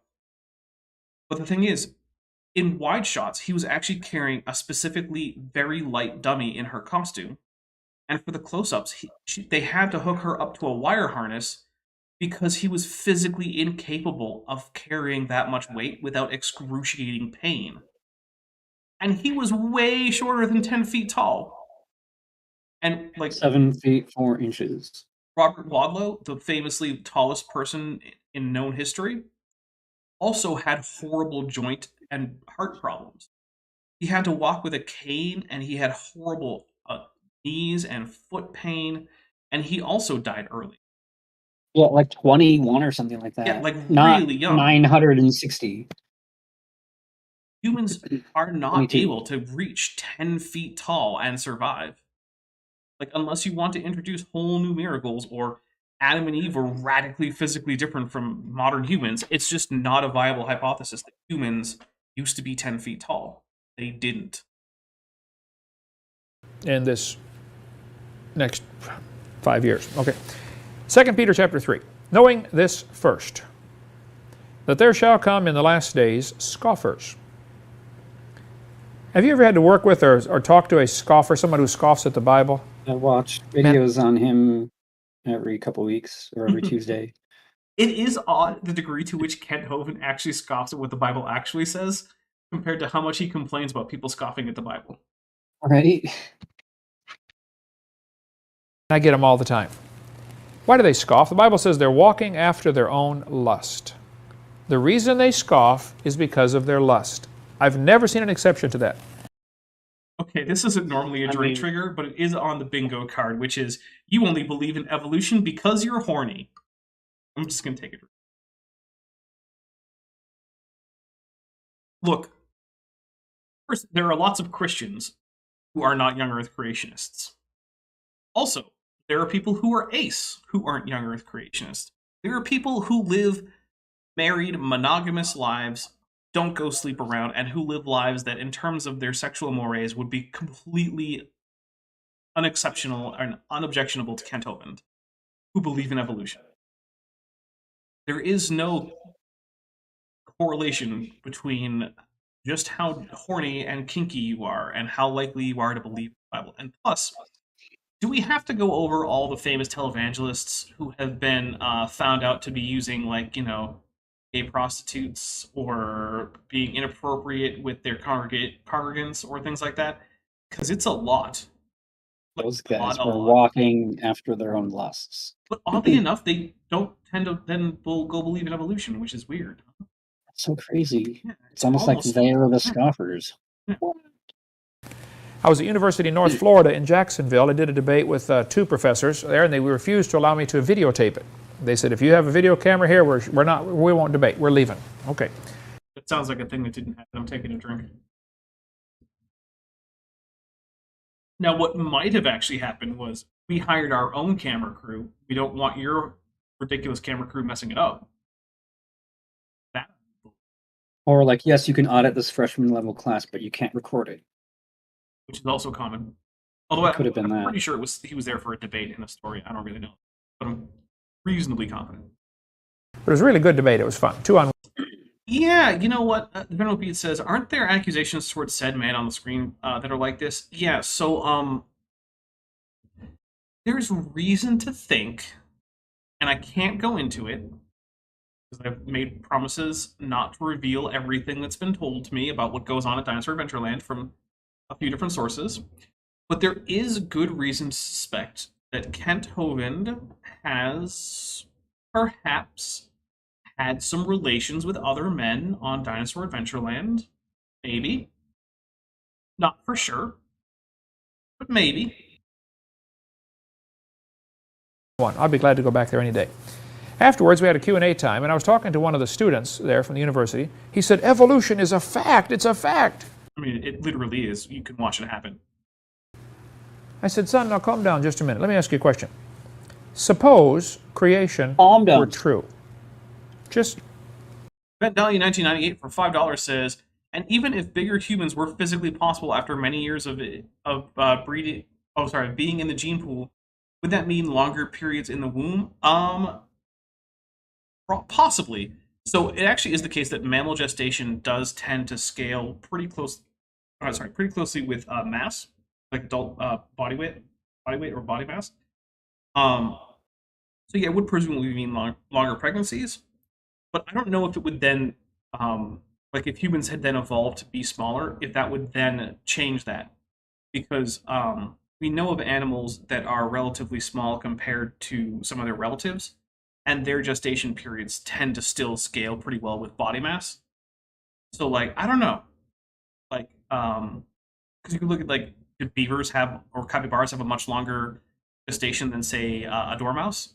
If they do, then it would indicate that probably a gestation period can vary in tandem with size over relatively short periods. So, yeah, I don't actually know. Oh, apparently Paleologus says Cindy's Corte is coming out. Keep her in your prayers. Yeah, I should call her and see how that all is going. Because look, we on this channel we love Cindy Lincoln. Um, and we wish her the best with her court cases, with her life, with trying to pick up from having been horribly abused by the man on screen. Yeah. Who is, by the way, a convicted domestic abuser. Been convicted of domestic violence. Now, he's appealing that, but until I don't think he'll win an appeal, but unless he wins that appeal, he remains a convicted domestic abuser. Not alleged, not supposed, convicted. Suppose this book is absolutely correct. Okay, that doesn't make your interpretation of it correct, even if it is. Suppose God made the world, and like he said he did, and he's the boss, and he's going to come judge the world. I said, would that affect your lifestyle any? He said, Okay, so we'll ask that question. Okay. And this poll, I just don't know what that question has to do with evolution as a fact. nothing really. Oh, If- that's what it is. Nothing. God, we're going to come judge you. Your lifestyle any? Yes. No. I don't think a certain knowledge of that would really do much to change my lifestyle. My life is pretty boring in terms of things Kent would consider sin. Although Kent doesn't Care like what drinking, but I don't, considers sin. I Huh? don't care what God would consider sin.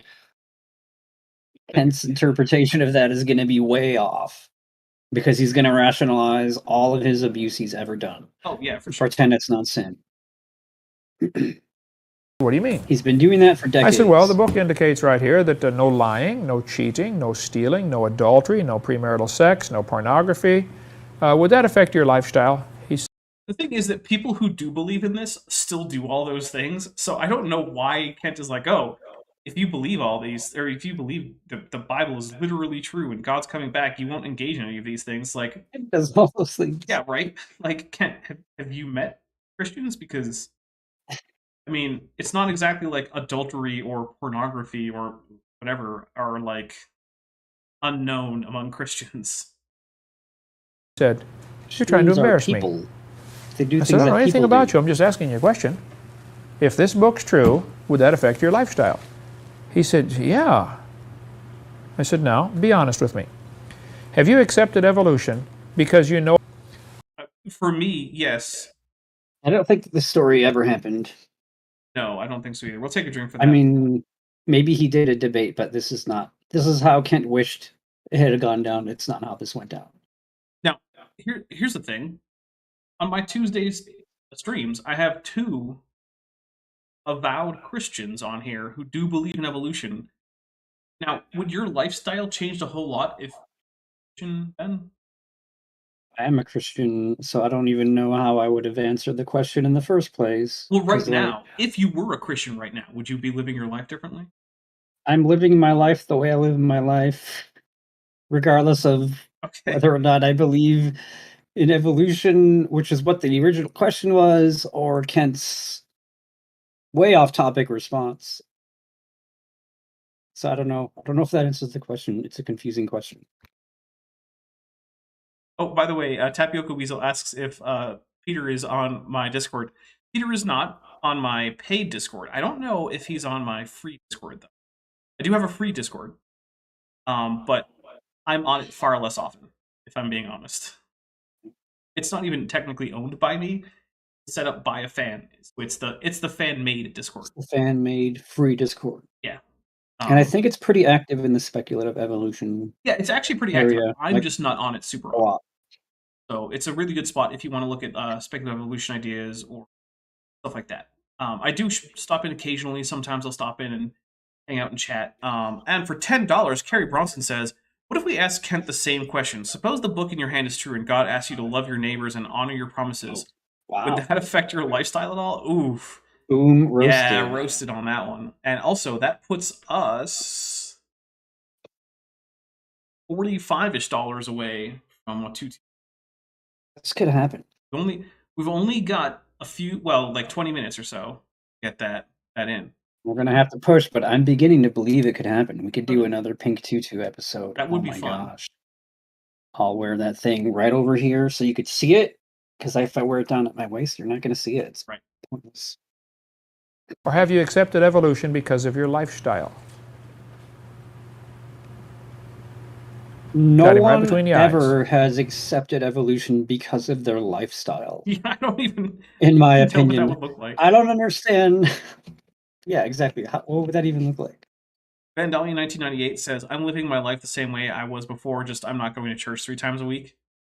Yeah, I mean, I think for a lot of people, the only thing that would change if they were Christians is like how often they went to church, which would, for most of them, go from never to once a week.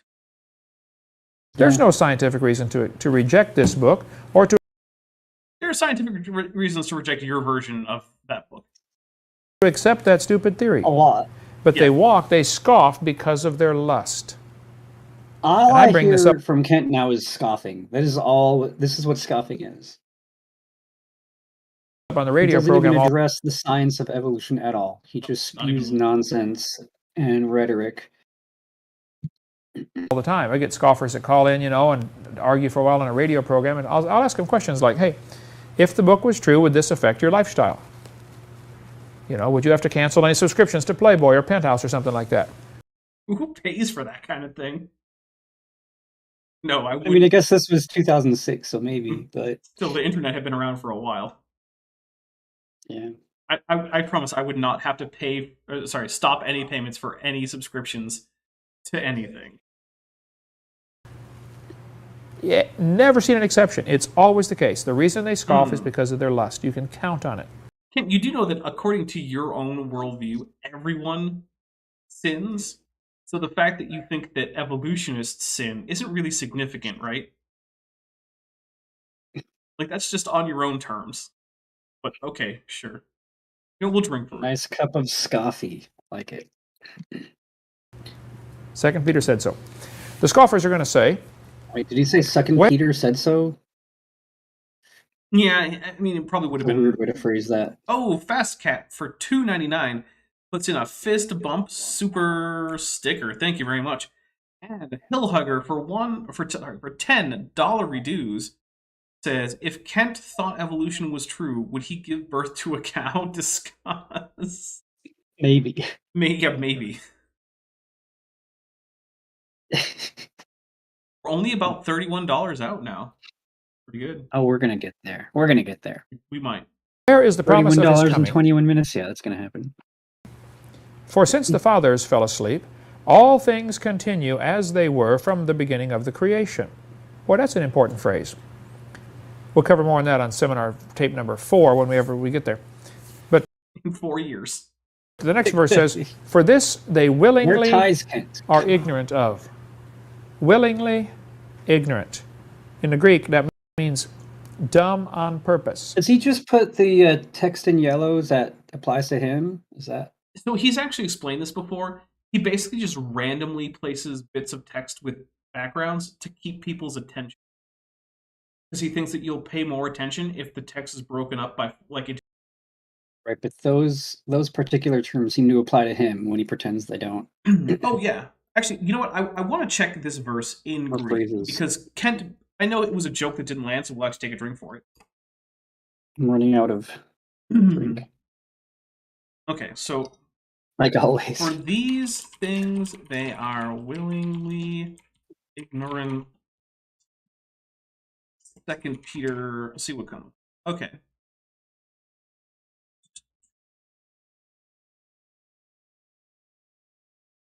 poll is strongly favoring no $10 right now. from Steve Areno says, I, Beethoven, of sound body and mind, and under no coercion, can confirm that Dapper I can read Dino's it. favorite... Oh, okay, go for it, yeah. I, Beethoven, no relation, of sound body and mind, and under no coercion, can confirm that Dapper Dino's absolute favorite movie is the 1998 Godzilla, directed by Roland Emmerich, Which is weird. starring because Matthew Broderick How could and that Godzilla. be my favorite book or movie if it doesn't exist? The strange multiverse we live in.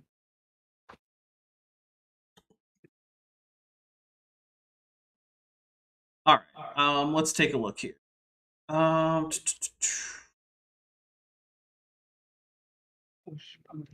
Willingly ignorant.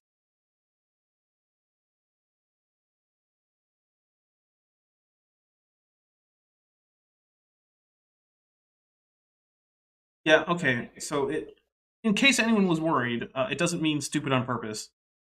It just says it was concealed by their own will, willingly, and the Greek word there is voluntas. Which, okay. So in case it was a serious thing and not a joke that we shouldn't have drank at, no, it doesn't. But also, it's a bit ironic that Kent Hovind, who calls himself Dr. Dino, who never thought that maybe he should look up what a dinosaur is talking about people being willingly ignorant. Just gonna put that out there. Yeah, those are just words. They may as well be lines on paper, but on his PowerPoint slide. Willingly are ignorant of. Willingly ignorant.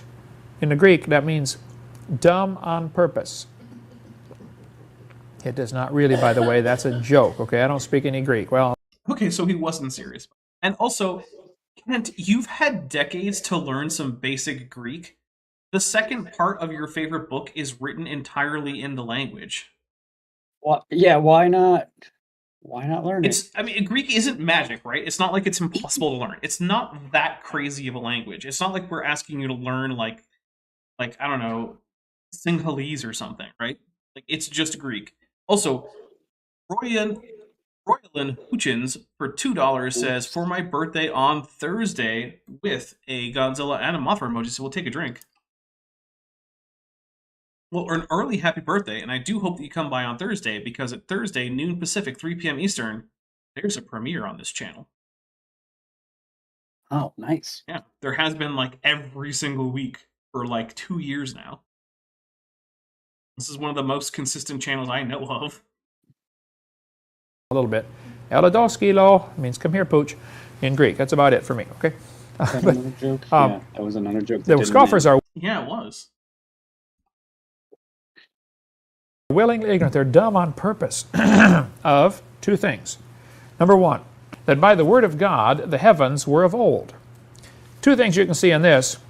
Okay. Old, so like 6,000 years old or like 13.8 billion years old? I forgot to... Well, yeah, I think he just means 6,000. But also, you gotta check the heavens part. Okay, so the Greek is uranoi, which is heavens. It's plural, because it ends in oi, because uranos is in the singular, which it's a masculine noun. And a second... I can't remember which declension is which. Yeah, that's like the most common masculine declension. Uranos, uranoi goes like uranu. Dragon Spartan for $9 Canadian, 9 beaver bucks, says the 1998 Godzilla movie must have existed since it spawned my favorite Saturday morning cartoon. That's a common misconception. The rather good Saturday morning cartoon Godzilla was actually based on a spec script that never actually made it to the filming process. Yeah, I think the cartoon was actually called X-Men, and it was about the X-Men. I don't know what you guys are. And DM Wing for $5 says half of Kent's favorite book was written in the King's English. It was good enough for Jesus. It was good enough for Kent. Yes. That's awesome. We're only $6 away. It's gonna happen. Yeah, I It think has to happen.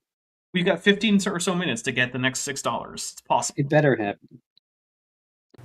God made the heavens by his word. He spoke, and every molecule appeared and got organized. What does it mean for God to speak if there's no air that exists for him to speak into? It means that evolution couldn't have happened somehow. Yeah. Or maybe it means that you can't actually take the text literally because it makes no sense at all. Erachamian for $5 says, if hypothetically there had to be a Godzilla movie with Matthew Broderick, what might it have been good about it? I mean, Matthew Broderick is a pretty okay actor. Although, I don't know if you would also want to do things like put Hank Azaria in there. Like, that would be weird. The end credits. That would be good, That'd be because good, then it's yeah. over. Look, I don't You actually could get a dislike free- Matthew Broderick. I think he could do a good job in an American Godzilla movie if one had been made with him. Maybe he'll be in the next American Godzilla movie. There's more. There's another one allegedly coming out. And There $9.99 you from go. Jessica says, "Here you go with a peace sign and a kissy face." Well, thank you very much, Jessica. Bent. Looks like It's the happening. tutu is coming back. Yes. I'm Thank excited. you very much, guys. I really appreciate it. Brought into Very existence out of nothing. That's a phenomenal thought, okay? He spoke, and every molecule Bang came kinda into thought. existence. Yeah, it does kind of sound like the Big Bang. David B22585, who's been a member for 2 months at the Amniot level, says he spoke into the air in spaceless. Yeah, that's Air true. in space is different. I have heard that. Thanks, Matt Powell. I Don't still to ever- this day can't believe that Matt Powell thought that there was air in space because the sun needed oxygen to burn. And I can't believe he publicly calls for executions of large groups of people. Yeah, well, that's something is also Because true. that's a thing he does, and I don't Mhm. understand why you would think that, say that, do that, or say that over the internet Yeah, on purpose. In addition to being a colossal moron, he is in fact a genocidal maniac. Literally. Literally, that is not a joke. That is a very true statement. I mean, so is Kent, though, because Kent has less publicly but still openly made the same statements. He's less publicly of one than Matt Powell. Got in the right place and began obeying his command of whatever it's supposed to do. If it's a salt molecule or an iron molecule or a gold molecule, it just all appeared by his. None of those are molecules. What is happening? Salt comes in ions, Kent. It's an ionic bond. Iron comes in Element. atoms. What? It's an element. I've taken. I took a big old drink. I'm finished. I can't. Riley Pig says, "Hi Dapper. What was your inspiration for getting into speculative evolution? Trying to get into it myself. Honestly, I just thought it would be fun, and so far it has been. Unfortunately, the views on the Spec Evo videos are kind of, so it's taken a big back burner to my other content. But actually, probably after the current series that I'm working on is finished, I'm going to do some more Spec Evo work. But yeah, basically just seemed fun, and I've always been sort of interested in like speculative fiction, you know, like sci-fi and fantasy, and I've done conlanging in the past, and I look at other people who've done conlangs, and I actually am someone who has opinions about conlangs. Like I actually have opinions about things like Esperanto and Loglan and Pokepona and Klingon. So yeah, so all that kind of stuff gelling together. Epeta says, just popping in to remind everyone, AIG is a sack of cylindrical replicas of Kent's favorite whale body parts. We'll take a drink for that. That's awesome. All right, here Word. He didn't lift a finger to build this universe. the non-binary beat says, Esperanto sucks. Yeah, I've had some big problems with Esperanto. It is not the ideal interlang. It is, however, by far the most popular conlang, which I think second is probably Klingon.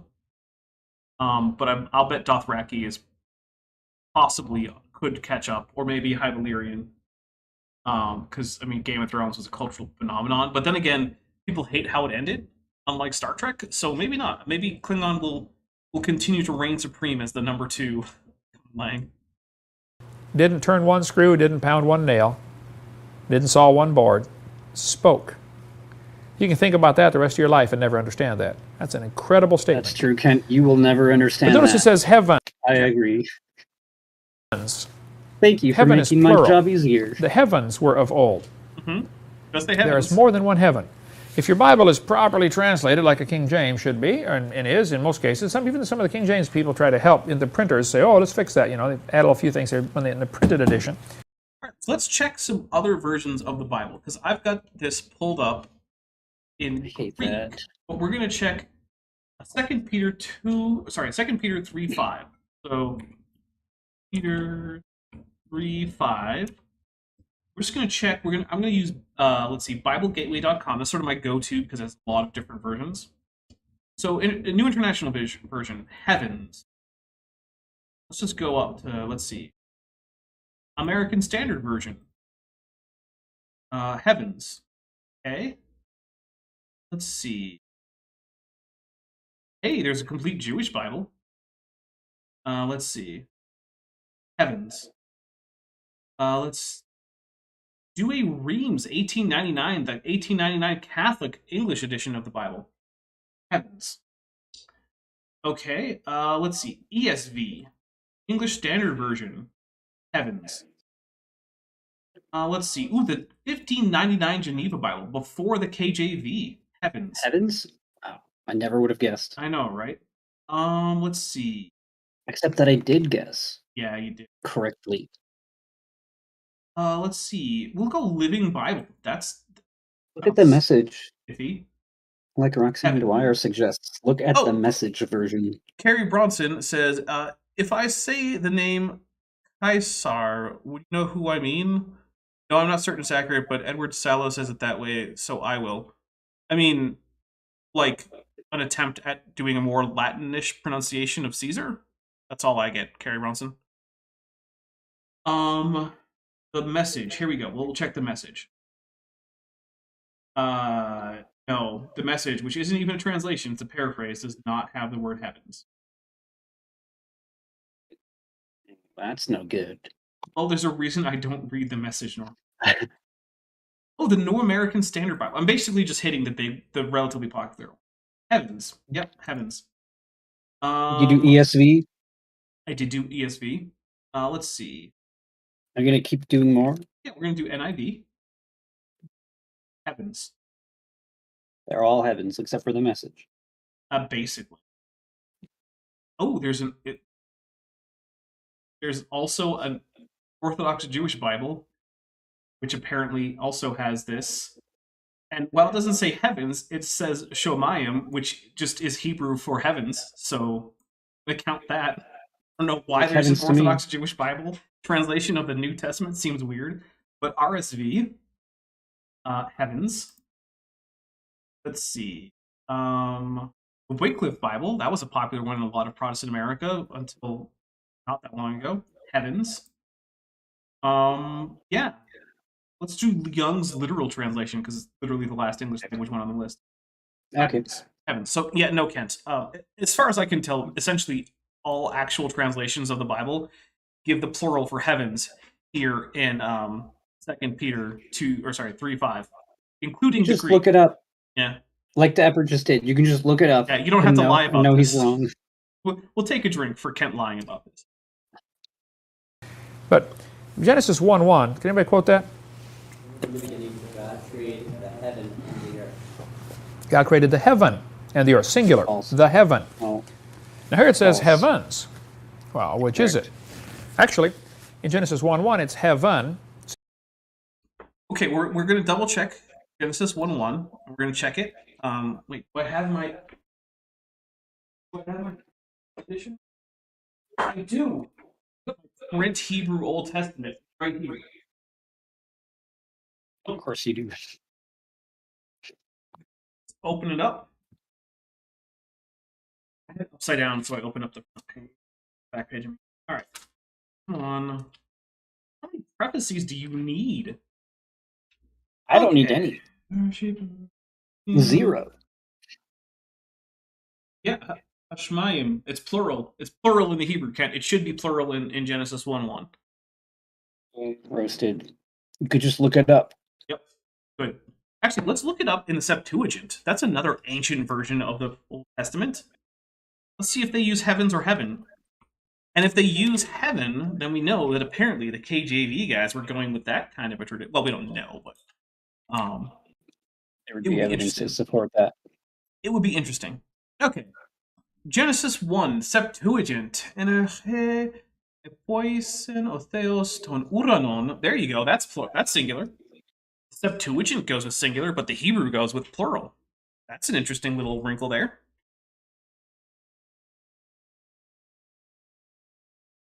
And yes, Vishanti in all caps put in a pretty good transliteration of the Hebrew, showing Shemayim, plural. And then for some reason she put in a lot of Z's at Yeah, Haaretz. I don't know if there's supposed to be that many, but I'm not gonna. I'm pretty sure the Hebrew Vishanti's doesn't expertise. have. I mean, I just looked at it. I don't remember Are you extra calling Z's. Vishanti a liar? No, 'Cause I might be calling her I wouldn't do that. I would say that she's making a stylistic choice. Oh, like maybe people might have done when they wrote down how old people were before they died in the Yes. Old Testament. Maybe just be a little inaccurate. Singular, but almost all new versions have said heavens. Okay, they've changed it. Major mistake. I mean, it literally says heavens in the Hebrew, and almost all modern versions translate directly from the Hebrew. So yeah. Mistake. How It dare means they expanded translate place. correctly? From the surface of the earth all the way out was one heaven. Then later he divides it into 3 slices. First, And yes, Vishant. Well, actually, I was going to say, yes, Vishante, I know that Eretz ends in Sade, but then again, maybe you're not saying this to me. Instead, you're saying it to the audience who might not know that, because they didn't just open up their hard copy of the Bible. first heaven, second heaven, third heaven. So almost every other reference refers to heavens. Let me do a word search real quick in a Bible program, and let's see how many Look, he times does know how to look heaven things up. appears. We're gonna deal with this later, guys. We're not gonna deal with it now. We've already looked up enough Bible things. I am a little bit curious as to whether or not there's any examination of why the Septuagint would go with heaven instead of heavens. It does seem a little odd to me. But no. Yeah, Vishanti says I didn't even need to open up my Sefer Torah. I just know Genesis 1:1 by heart. I do too, but it's more fun to actually pick it up. So I don't know. It feels more official if I pick it up rather than trying to. It is more official. Okay, so guys, thank you very much. We did in fact get to the point where I'm gonna have to make Feathery Dapper, and Bent is gonna be wearing a tutu next time we do Kent with Bent. Tutu. Pink tutu. Yeah. Right now it looks kind of like a gray tutu, but that's. We will make sure that doesn't look gray. I will pump up the saturation on Bent Hoven's camera to like 500% if I have to. So, thank you very much, everyone. I really appreciate it. Let's take a look at what's coming up in the future. Bent, you got anything coming up that you want to tell people about? I think I'm getting closer on a lot of the music I've been recording. Nice. So at some point, it'll just be there on the internet. Where? You can just have it. Probably on my YouTube. I'll probably put it out there. Okay. Or I'll just put links to like a Google Drive and you could just download it. You know, or it's the kind I a don't know. download. I haven't link, actually given that a whole lot of thought. A download link is the kind of thing that you might have after setting up a Patreon. Oh yeah, I could do that on Patreon. Yeah. But I want to give it away for free to everybody. Well, that's why you So also have it up on YouTube. Right. But Got if you it. just want the sound file locally, It'll be a little time yet, but yeah. I made a lot of progress in 2 different songs this last week, so pretty happy about that. Awesome. Yeah. All right. DM Wing says maybe we should have Bent wear feathers and Dapper a tutu. Well, I have been in a tutu before. Maybe next time we can do a goal for a tutu. For my That's next a video. higher donation target, like I don't know, $1,000 maybe. No, I already have the files for that. It would be less than that. I'm just saying, make the chat earn it with the donations. No. You want to see that? I'll think up something. We're gonna end the poll, and then we're gonna talk about what's coming up on this channel. Where I figure out how to end the poll. Feather tutu. If God were going to come judge you, would it affect your lifestyle? 73% say no, 26% say yes. 53 votes. All right, so let me pull up a calendar real quick. Thursday, the 15th. What is coming out is the first of a 2-part series about spirit science telling you how to raise the vibration level and frequency of your consciousness. Which is crazy talk. That doesn't mean anything. None of that makes sense. And we're going to go over it. Now, before you guys ask, I am very aware of Jordan back from Spirit Science. Shall we say problematic history? And by that, I just mean Jordan is someone who's of the opinion that consent is optional comes to having sex with people. Not okay. No, not okay. And I will be discussing that in the first episode, as well as leaving a link to why I say that, which is just him admitting it on audio to his victim. So, because I know every time I mention that's what's coming up, someone comes into my comments and is like, "Hey, did you know this about Jordan?" Yes, I did. I am not ignoring it. I promise you.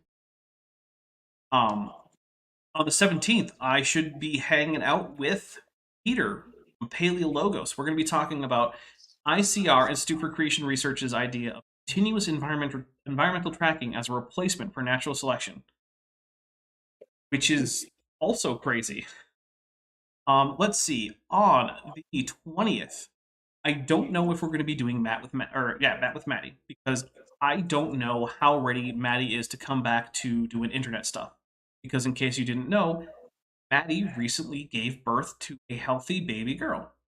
Yay! So That is really great. That's awesome, and congratulations to Maddie, but it also means that, we're giving her some time. Yeah. Turns out giving birth is quite a taxing experience, as is taking care of a newborn. So, yeah, we're going to get as much time as she needs. I will ask her, though, if she wants to be on. But I am not expecting her to say yes.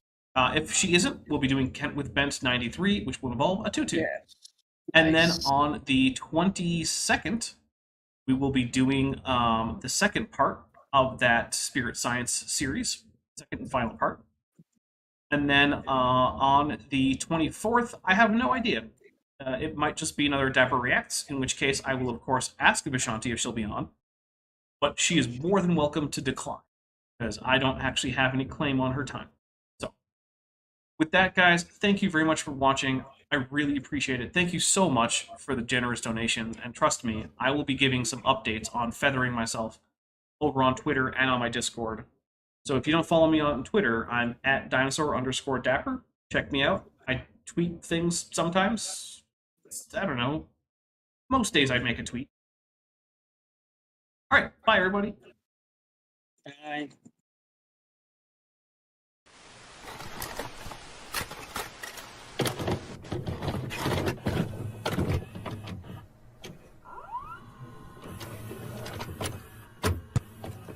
Thanks for watching, but before you go, I just want to say a special thank you to my channel members and my patrons, especially those pledging $20 or above. Bob Knob, Work in Progress, Benthoven, Denny5252, Ian Chen, Landon Knoll, Mabdy Babdy, McSpooks, Sphincter of Doom, The Venerable Veed, and Patrick Dennis.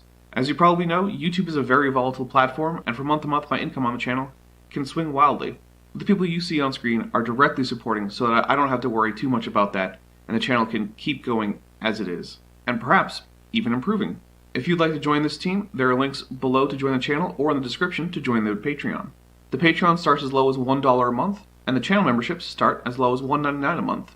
On Patreon, you can even get a discount for pledging annually. If you do decide to pledge, you'll get access to an exclusive Discord server just for channel supporters, as well as early access to all of my pre-recorded videos, often up to 2 months in advance. Higher tiers will unlock even better perks. Now, if the annual or monthly pledge isn't right for you, but you still want to support the channel, there is a merch store down in the description, as well as an Amazon wishlist, just for me. And if financial support isn't something you can or want to do, then if you still want to help out the channel, please just like and share these videos and make sure you comment on them. It really helps the channel out. Thanks again for watching.